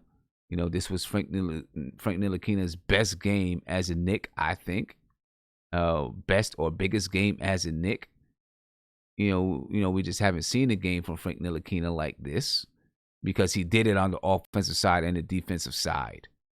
Or at least I thought we were going to listen to Coach Fizdale, but for whatever reason, maybe we're not going to listen to Coach Fizdale. So I'll get back to you on that. All right, I'll get back to you on that. In the meantime, while I'm queuing up some stuff for us to listen to, well, let's take a listen to Marcus Morris and Frank Ntilikina. Let's listen to these guys, see what these guys had to say at the end of the game, folks. This is Marcus Morris. Marcus, I'm going to start with you. 30 seconds on the clock. You guys are up 3. You missed a couple critical free throws late from your guys there, but walk me through the communication that had to happen to win this one down the stretch. The biggest thing was, man, just keep defending. It's the NBA. You're going to miss shots, but it got to be next possession. Guys did a great job of just moving on, rebounding down the stretch. And, we played critical defense down that stretch right there. So, I'm happy for the guys, happy to get this win and go home. And, Frank, the physicality, the defense that he's talking about, what has Marcus Morris brought to this team this year in terms of what you guys need to do to start winning these games here? Like you said, physicality, character. Since day one, he brought that at training camp. And, we've been competing real hard at practice. And today it was successful. We brought it onto the court. So thankful for that. Now we got to build on that. And, yeah, he brought that. And Marcus, this guy had his best game as an NBA player, no doubt. But how clutch was that, and how big was this win? Man, it was very clutch. This guy, man, he getting better day in, day out, man. Practice, being able to command the team, take control, being a vocal leader down the stretches, some big shots for us. I'm excited for him, man. I'm excited for his growth, and, we're just trying to keep it going. And Frank, of course, you picked a good time to get a great game tonight. And of course, you faced Kristaps Porzingis, a couple of other former Knicks players. And I know you talked about how this wasn't that big of a deal, but I also saw you speaking to him at the end. What did it mean to get this win tonight for you? It means a lot. It means a lot. Once when you're competing against your, friends, you play harder on the court. Even if you play hard every day, you play hard on the court against your friends. And winning that game against them, it was good. Good feeling. Congrats to you both, guys. Thank you. And I can imagine the impact that Marcus Morris is having on Frank Ntilikina. And you heard everything that Marcus Morris just said. And that's all the reasons why Marcus Morris is the bona fide leader on this team. You just heard him.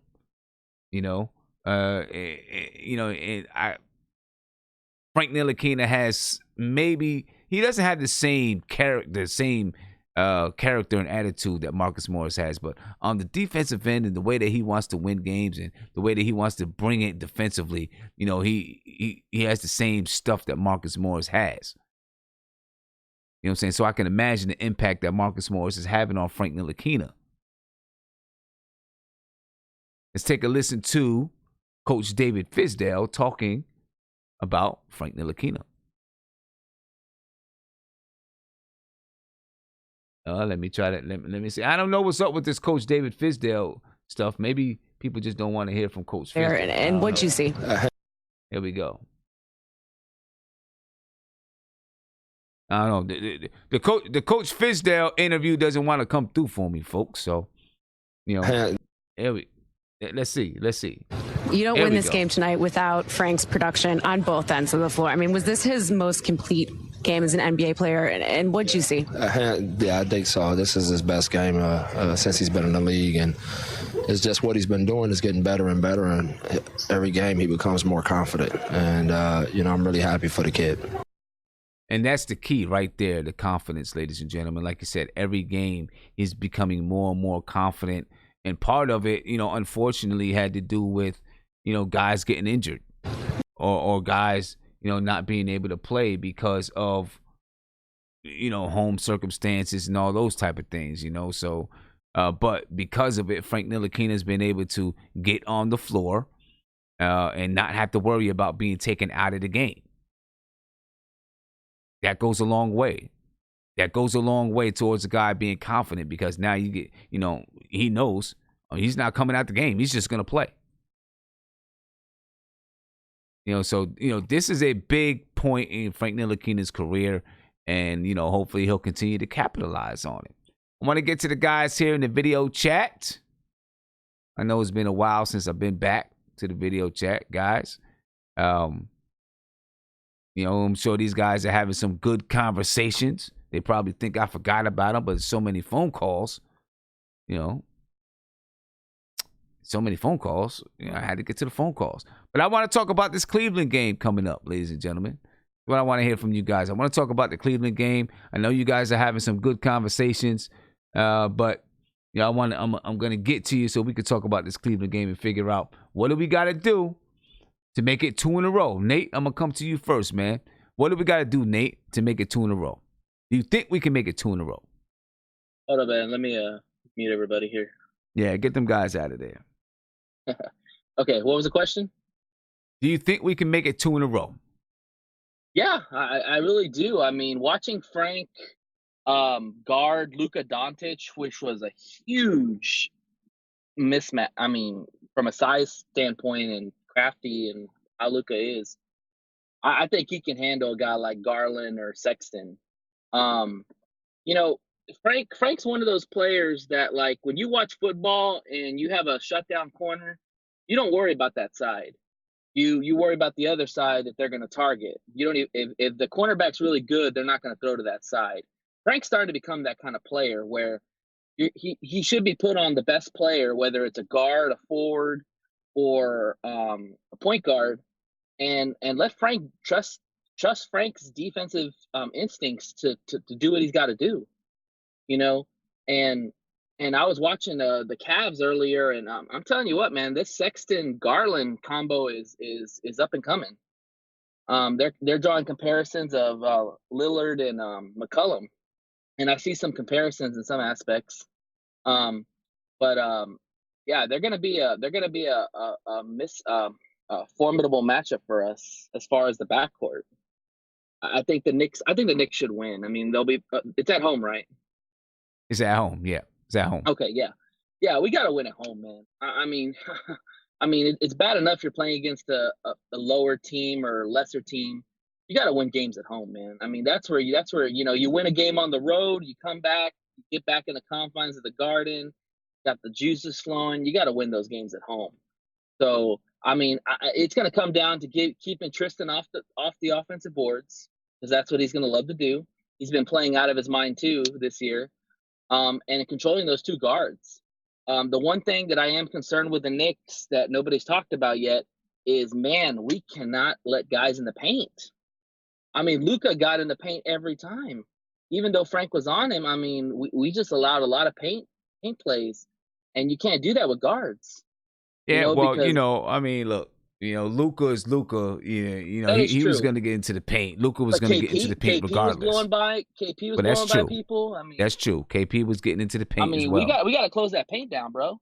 We got to make him shoot jump shots. Yeah. It's like Wally Serbiak said. He's like, I'd rather Luka take fadeaway 3-pointers and make those rather than getting him in the paint and letting him do what he wants to do. And we got to get better at that. And I'll tell you what, man, Taj Gibson, I think he's got to start going forward. I mean, we got to bring Mitch back along slowly. He's a young guy, but Taj can make shots. I mean, that's the biggest issue with Mitch Robinson, is that defensively he's a stalwart if he doesn't get in foul trouble. But offensively, he's nowhere to be found unless you're going to throw a lob to him or something like that. Taj Gibson can make a jumper. You can give Taj Gibson an 18-foot jump shot, he'll make it most of the time. And he's aggressive on the boards. He's just a savvy player. And I think, I mean, I love Mitch. Don't get me wrong. I love Mitch a lot. But I think if you want to win right now, you got to put Taj Gibson in the starting lineup. Well, you might be right. You might be right about that. We'll see how that goes forward. We know he's going to be in the starting lineup, for the next week at least. You know what I mean? While Mitchell Robinson is recovering just from bring from Mitch his Robinson concussion. on slowly. You don't have to rush him, Yeah. All right. Let me get back. Let me get around to the guys and see what these guys thinking. Mark, I'm coming to you. Mark, coming to you. How are we gonna beat Cleveland? We want 2 in a row. What do we got to do to beat Cleveland? Same thing we did tonight. You see how we played tonight? I seen how we played tonight, but there's still some things that we did. We still let guys get in the paint. Obviously, Luka was going to get in the paint. We were terrible from the free throw line, right? We still only shot 41% from the field. So there's definitely things we got to do, things we got to fix. So what keeps us in the game? You always have a chance to win because, let's say 4 out of the what was it, like 5. Wait, what was it? This is the 8th game play.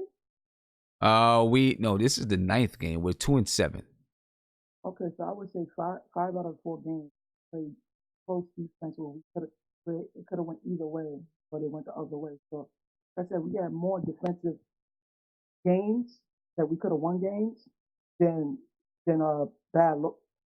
weak defense losses. But just replicate this defense because Cleveland, when I watched them tonight, they have an offense to them. They have an offense to them, and they're kind of good. They're not like inept with their offense. No, they're not inept at all. Not at all. They're very fluent. They're very fluent in what they run.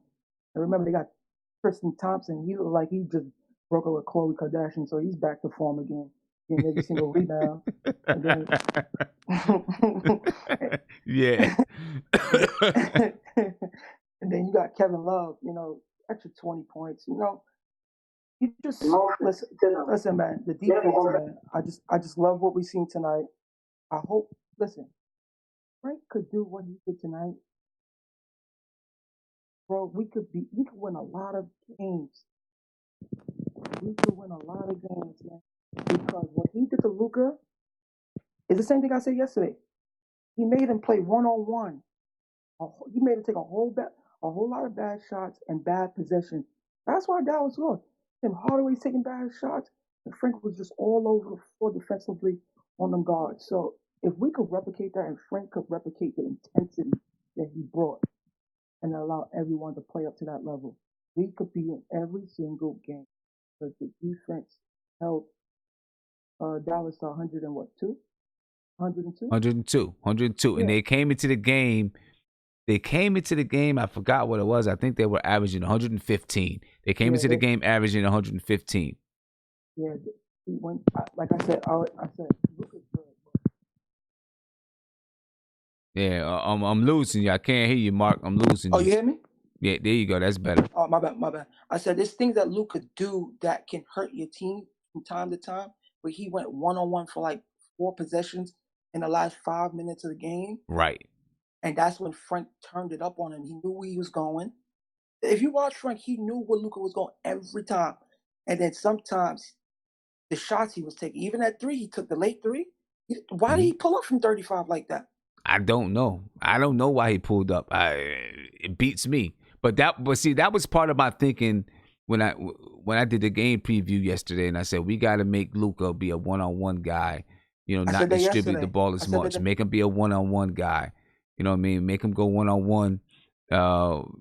Take other guys out of the game. You know what I'm saying? And it worked. It was a 2-man show because if you looked at everyone else, they didn't really have any impact. Tim Hardaway was just ridiculous. He looked like Knicks Tim Hardaway tonight. Brunson wasn't good. I can't really recall with Steph Curry getting off a shot. It was a whole lot of.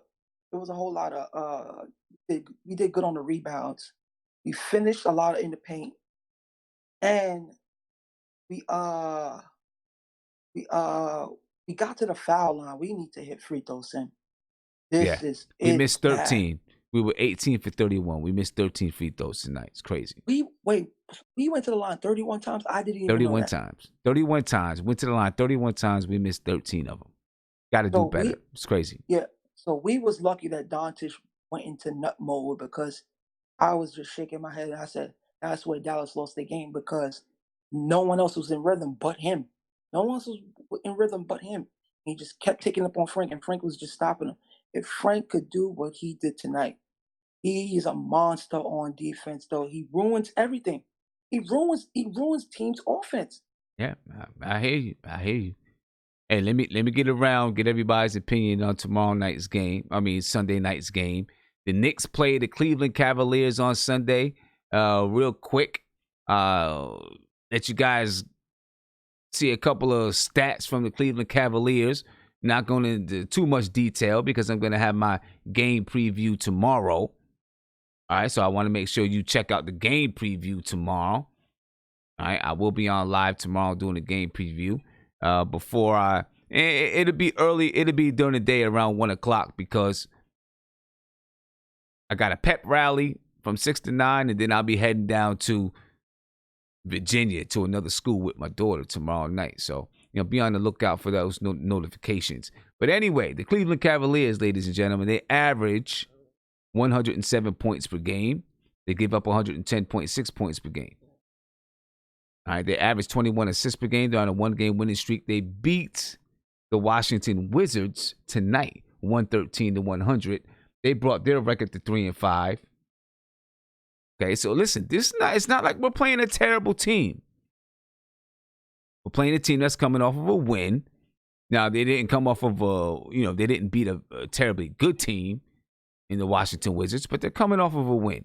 So they're going to be coming into the Garden confident, but we should be confident as well because we're coming off of a win. A good win against a team that had a good record.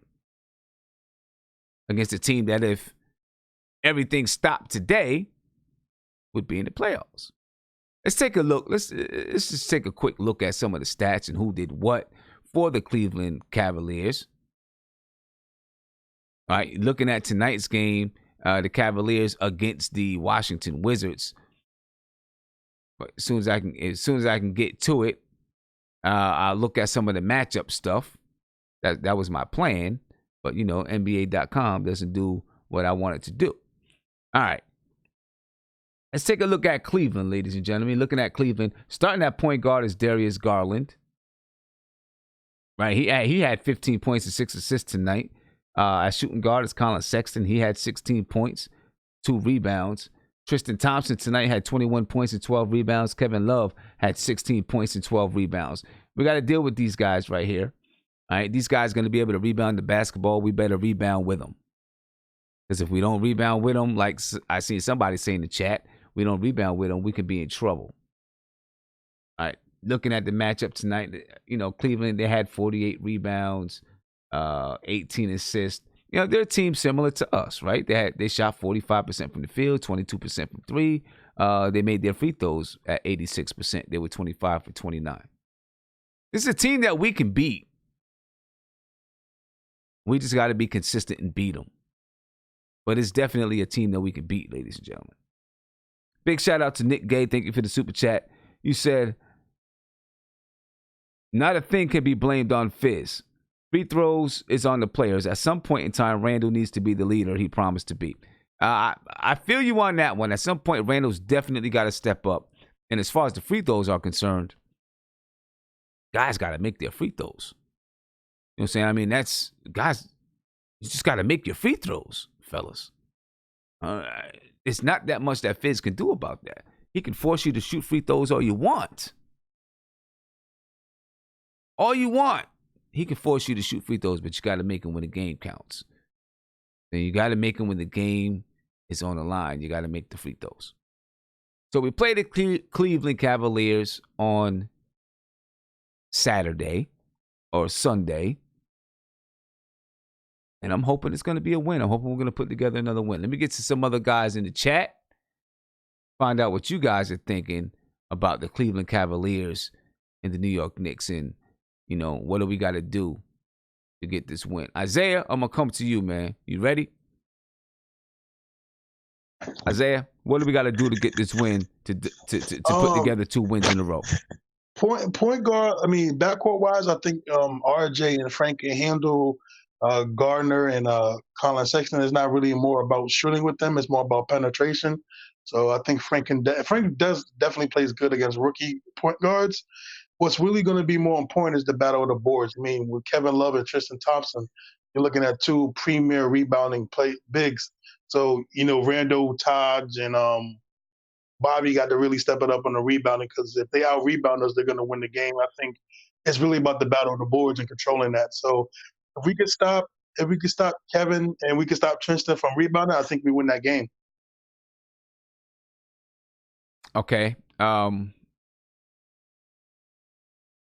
Let me ask you this. RJ Barrett, does he rebound in the next game? I'm going to be watching to see if he rebounds. Does he rebound against RJ, Cleveland? Listen, here's the thing, man. It's RJ, he didn't have a good shooting game, but he did other things well. He passed the ball. He rebounded kind of well. So it wasn't to me at him. I was more happy that he stayed engaged in the games. And that's, to me, the most important part, that he stayed engaged. He didn't let the shots affect him doing other things. So he's going to bounce back. I think this kid has extreme confidence. I think all the players around him support him.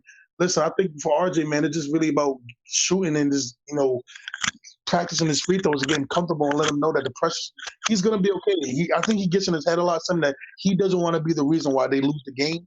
But he got to understand he has to get the confidence that, you know what, it's not going to be the end of the world. We're going to fight another day. So I think RJ is going to bounce back.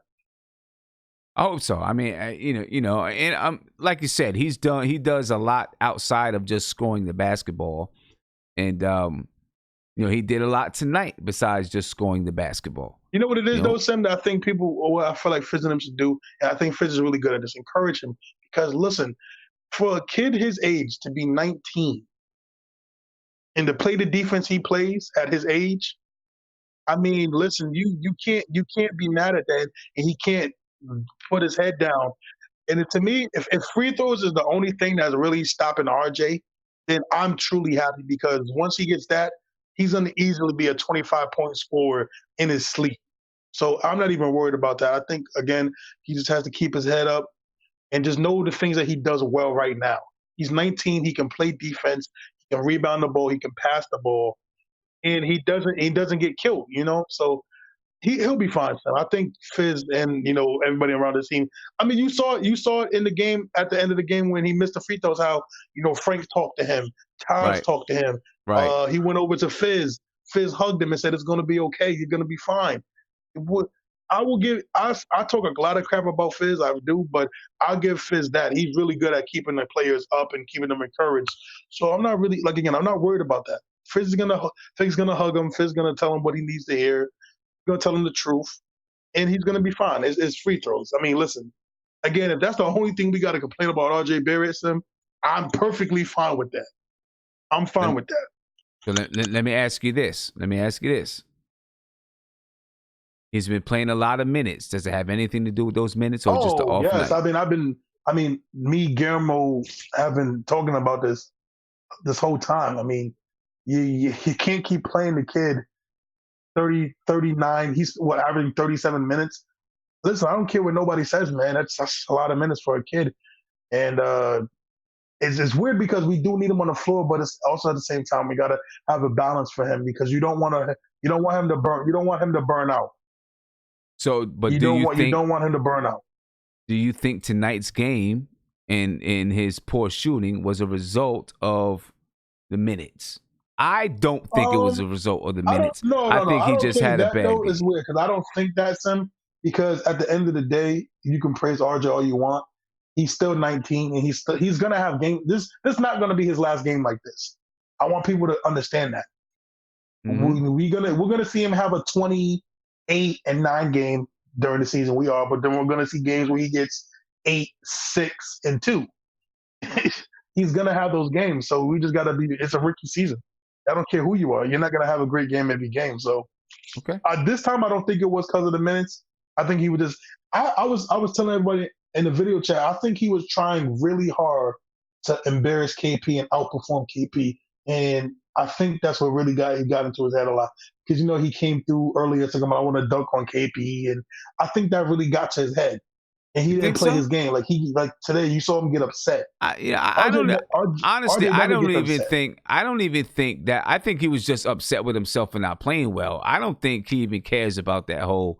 I don't think he even cares about that whole dunk on KP. I don't think he put any extra pressure on himself to try to dunk on KP or anything like that. I really don't.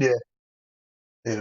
I do think I agree with what you did, though, Sam. I do think he got in his head and he got himself upset with him playing bad. But again, I don't think he had a truly, truly bad game. Again, because he was still engaged and still active on the defensive end. So he has to know those things that, hey, I didn't score, but you know what? I didn't just sit in the corner and sulk and just walk up the court. You know what? I still played defense. He played good defense tonight for the best of his abilities guarding Luka and Tim Hardaway. I mean, Tim Hardaway shot very bad, so I don't know if that's just being Timmy or that RJ's defense, but I'm gonna give RJ some credit and say he was part of RJ. Maybe, but it was Timmy. Timmy's just a chucker. Yeah, Timmy's just a chuckle, man. You Listen, know, so can I say one thing, Sam? I want Steve Mills to know that's what he paid $18 million. Steve Mills needs to never do that again when it comes to certain players. what are you talking about? You said what? You Steve talking about Mills. Tim Hardaway Jr.? Yeah. Oh, He well, needs to know that's an example of never having a well, GM and you trying hey, to pay people. listen. They did the same thing with the same concept with them with them signing Tim Hardaway Jr. They used the same concept, the same theory to sign Julius Randle. Yeah. Right? Yeah, that's true. You're right. Young player that they felt was rising and going to get better and have the chance to be a star. That's what they did with Tim Hardaway Jr. You know, that's what they were thinking. I'm not defending him. I'm just saying he already did it again. Hopefully this time it works out. Yeah, man. Hopefully this time you it know what, works out. Sam? I just want to say, man, I don't know how many people we got on the show right now. I don't know. I know one thing. Y'all better like that. You better like them buns, man, because it can't be 800 people and my man don't got 800 likes. So can we just please like them, man? We got a special guest in the building. We got Meek Mills in the weekend. So, all right, man. Let me get. Can we go to Kavon the weekend? Get this guy out of here. Guillermo, I'm gonna come to Kavon. Guillermo, what do we gotta do to win 2 in a row, man? First and foremost, we can't allow the trap game to happen, man. We can't let up. Oh, it's hard. It's hard for me to hear you, man. It's a little. Hold on. Everybody. Hold on. Can you hear me now? Yeah. Yeah, I was saying the same intensity we showed on the board, especially with Taj Gibson, who I think was underrated player tonight. You also got to show the same focus, right? You know, I mean, tonight, yes, again, Marcus Morris had a superlative game, but we can't, depend on his, quasi poor man's Kobe games to kind of carry us, right? Same to Randall. But Randall, think quick or act quick, excuse me. Once you see something's not breaking, is not coming to fruition, pass the ball, move it along. Let's because we don't have an off-ball system. I understand a lot of it's kind of like handoffs. Even though there was some movement tonight, but again, it was movement between 1 or 2 at best 3 people who are all directly involved in the play. But with Randall, he can't try to play hero ball again. He has to play within the confines of what the coach wants him to do. Think quick. Don't try to do too much. Go to the basket, attack.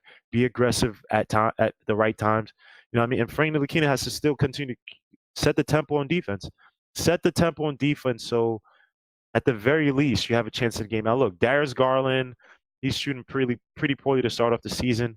He's shooting around like I think it's 25.9% from 3, 29% from field goal, 27 minutes. Only 7.6 points a game. Which is, it's not. I mean, he's a rookie, right? And they also have the other kid, Colin Sexton. Who's actually, I mean, last year he actually shot relatively well.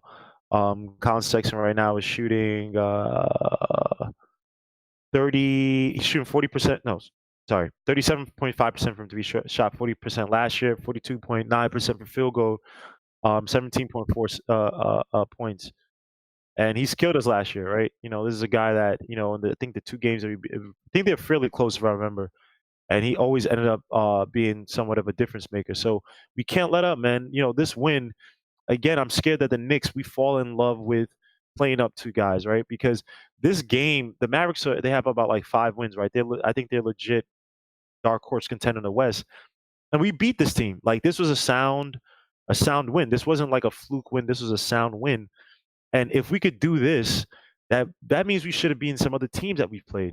We're not as bad as some of our worst losses this season, where we're losing 30 points a game, or 30 points or whatever, because we beat the Mavericks, fairly, it was a fairly good game. So I mean, we can't let up because of the Cavaliers. I know that they're, I guess, in the rebuilding mode or whatever. Kevin Love, Brendan Knight, a bunch of whatever players, but got to keep that focus, man. It's not about trying to find yours and build your contract, man. It's about playing defense, playing smart, being aggressive on the boards. Taj Gibson again was just, and also don't have to play ice on hero ball. So yeah, I mean, we could beat the Cavaliers, but it's really up to us. We defeat ourselves a lot of times, from the coaching to the playoffs to the players. A lot of these games that we lost, it's our own doing in terms of just stupid plays, like lack of hustle, lack of heart, lack of focus, lack of awareness. On both ends of the floor. So it's if we lose this game, man, it's we lost versus they won. That's how I feel.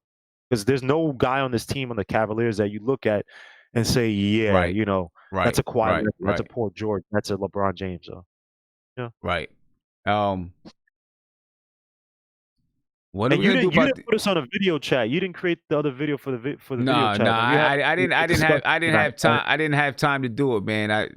I didn't have See how time Sim be to hating on get it us, set right? up. You see when we get a good rating, some exposure, he hates on us. It's okay, man. You don't got time tonight.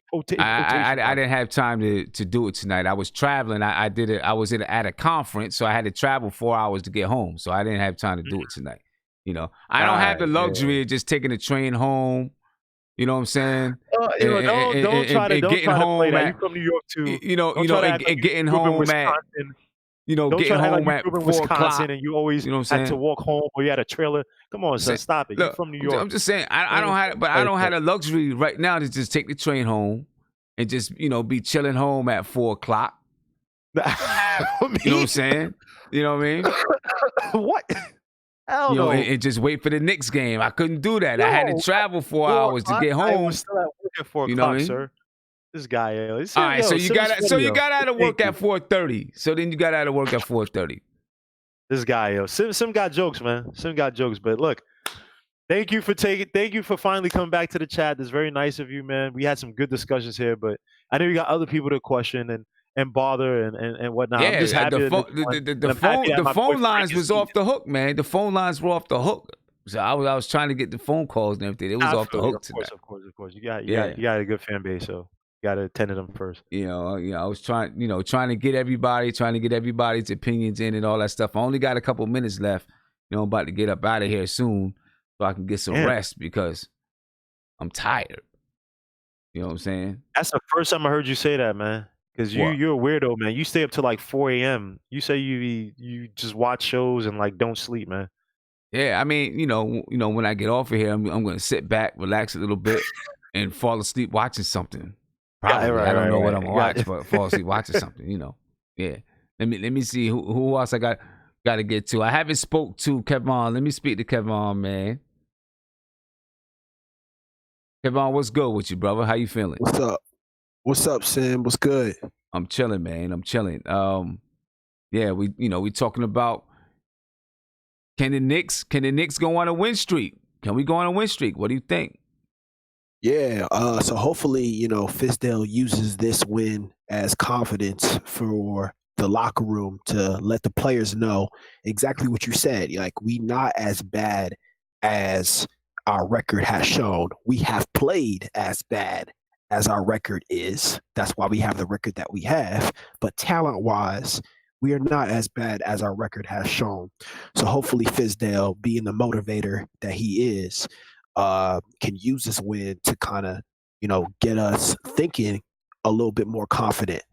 I tally this win up to the chemistry between RJ and Frank in that backcourt. Like, that backcourt has been a question for us this entire year, this entire summer. Right. But as we see, there's a chemistry there between those two. Frank gets the ball to players in good spots. I don't know who tallies like passes that are not just assists, but passes that turn into another pass that turns into a assist. Like Frank moves the ball. Yeah. You're saying I don't think they tally up hockey assists at the moment. Yeah. But I get what you're saying, though. I definitely get what you're saying. Look, we have a chance. We have a chance to try to get on top of our record if we can build on this, beat Cleveland. Then we'll have to play Chicago. We got to play Dallas again. We'll have to play Cleveland again. We'll have a chance. And if we can do that, build some confidence going into this tough stretch, maybe we'll be all right. But, of course, everybody's feeling good right now. You know what I'm saying? You know, everyone's feeling good from this win right now. We'll see if we're feeling the same way if we take a loss coming up. You know what I mean? But hey, Kevon, sorry I got to you so late. Had a lot of phone calls, man. It's all good. You know, It's all good. Sim, let me say one more thing. Last Okay. thing I got to say is you have a moderator named D Public Enemy who is a longtime Frank hater. And Frank had a good game tonight. So I was talking about him having a good game and call him out for being a hater. Your boy blocked me from being able to comment. I know that's kind of in the weeds, but you should probably tell that man to respect callers who are longtime callers like myself. I got you. Moderators, I don't know what y'all doing, man. You know what I'm saying? You guys are abusing your power, and that's not what it's there for. And I've got some complaints about a couple of people about to start snatching these wrenches away. You know, that's not what you're there for. You guys are there to make sure we don't get people in there for spam and that kind of stuff, not for expressing, their thoughts. You know what I'm saying? So, take care, do what you got to do right, or you're going to lose the wrenches, man. You know what I'm saying? This is getting a bit too much that I got to come out here and deal with, guys abusing their power. Yeah, y'all got to chill. Word up. Y'all got to chill out. Anyway, I'm putting in his chat right now, game preview tomorrow, 1 o'clock. All right, so make sure you click on this link right here and set your reminder so we can get on there tomorrow and, talk Knicks and Cleveland and what the outcome of that game might be. All right, I'm putting the link in the chat one more time. Make sure you go on there and not subscribe to it, but go on there and set your reminders. All right, so you can check it out tomorrow. You probably got the notification already. But anyway, ladies and gentlemen, I'm getting up out of here tonight. It's late already. It's 1 o'clock in the morning. I'm tired. You know what I mean? I want to get some rest. I will be on tomorrow, so make sure that you join me tomorrow. I do want to get to Beanie real quick because I didn't get a chance to talk to Beanie earlier. Beanie, you good now? Can you hear me? Yeah, I can hear you. Okay, good. I'm I'm about to get off, but I wanted you to quickly just talk to me about this Cleveland game. Man, all we got to do is we got to come out with energy. We got to play defense and continue to move the ball. It's simple. You get what I'm saying? Don't overthink it. We just got to bring it back to basics. Yeah. Let me ask you: do you think Taj Gibson? Well, do you think Frank Ntilikina won his spot as the starting point guard? Without a doubt. Okay. Based off the showing from preseason to now, he's been the best point guard on the team, regardless of what. You get what I'm saying? Regardless if he's scoring, he's always affecting the game some way. And that's the thing. That's the thing that I think get lost in translation. If you're not scoring, people think that you're not doing anything. You get what I'm saying? As long as you're affecting the game in a positive way, regardless. And we could see from tonight, RJ didn't actually have a good scoring game, but he actually did affect the game multiple ways with his defense, with his passing. 8 rebounds? Yeah, 8 rebounds. 8 rebounds tonight. You get what I'm saying? So he actually made it hard for Fizz to take him out the game. Right. Yeah, definitely, man. And look, do you at all, and I did mean to ask Guillermo this, looking at RJ's shooting night tonight, I think he was 1 for 7, 1 for 8, whatever he was. Do you put any of that, do you attribute any of that to the amount of minutes that he's been playing? I do, but not in a way that you may think. I'm thinking left when it comes to that. I think teams now are game planning for RJ. You get what I'm saying? Like, okay. He's a penetrator. So teams are collapsing on him more when he goes to the basket. You get what I'm saying? If you look at it, his fouls actually is going up. He's just not making his free throws. Right. So I think in that aspect, he's been on the floor for 41, 37, You get what I'm saying? That amount of minutes. So other teams are getting a longer look at him and what he can do. So they're game planning for him. I think once he starts hitting those free throws, nobody's going to worry about the playing time and the this and that. But overall, I don't think he's tired. Not yet. Okay. I All just, right. I mean, like I said, I agree. Yeah, I agree with you. I don't think he's tired. I think that he just had an off night. That's all. He'd be all right. Pretty much. He'll respond. And I think it was coming. You know what I mean? I think it was due. Yeah, exactly. He'll respond in Cleveland. I think he'll respond. No doubt. Yeah. All right, man. I appreciate you, man. And I'm gonna be on tomorrow about 1:00 doing a game preview. So, if you're available, love to have you join us. Yeah, my daughter actually has a game tomorrow, so I don't think I'll be able to jump on. Okay. Yeah. Definitely do that, man. Do that, man. Go enjoy that game. That's what's important right there. Yeah. What does she play? She played for Arabian Mountain High School in Georgia. What sport she playing? Basketball. Basketball? Okay. Oh, Yeah. yeah, definitely, man. Enjoy that. Enjoy all those moments. That's important right there. Enjoy all those moments, man, because my daughter's a senior now. You know what I'm saying? And it's like, she's always looking like, man, she's a senior. She's getting ready to graduate high school and go on to college. So I'm lucky I coached her, so I got to enjoy a lot of moments. So, yeah, enjoy them moments for sure. Yeah, no doubt. No doubt, man. All right. Go ahead, Nate. Real quick, man. You got about 30 seconds or less. 30 seconds. Yeah, man. All right. So real quick, if Frank continues to play at this rate, and all the other 2 point guards come back healthy, the general manager and the president are going to have an interesting conversation about whether they need to move one of these point guards, because the way Fizdale is shortening these rotations, it seems like, there's going to be people that are going to be playing or not going to be playing.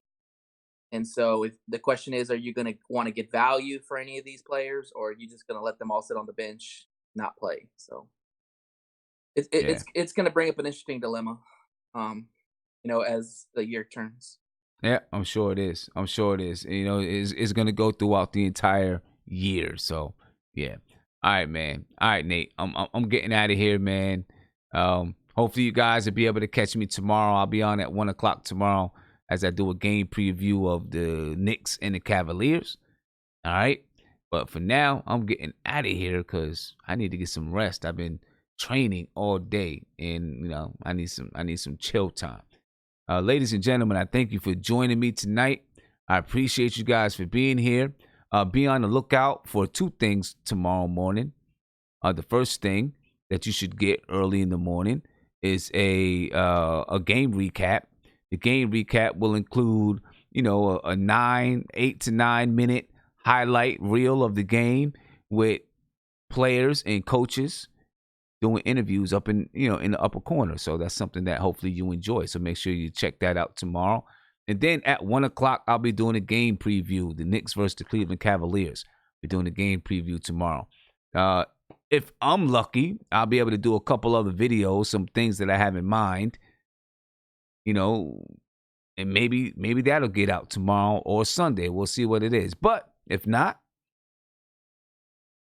then you'll get those 2 things tomorrow. Sunday, I will be live after the game, but of course, I'll be out on the road again, so I'll be coming at you from a hotel down in Virginia.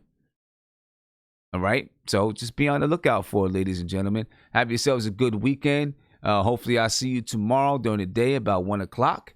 And I'm out, ladies and gentlemen. Going to get me some rest. Better believe it. Do the same.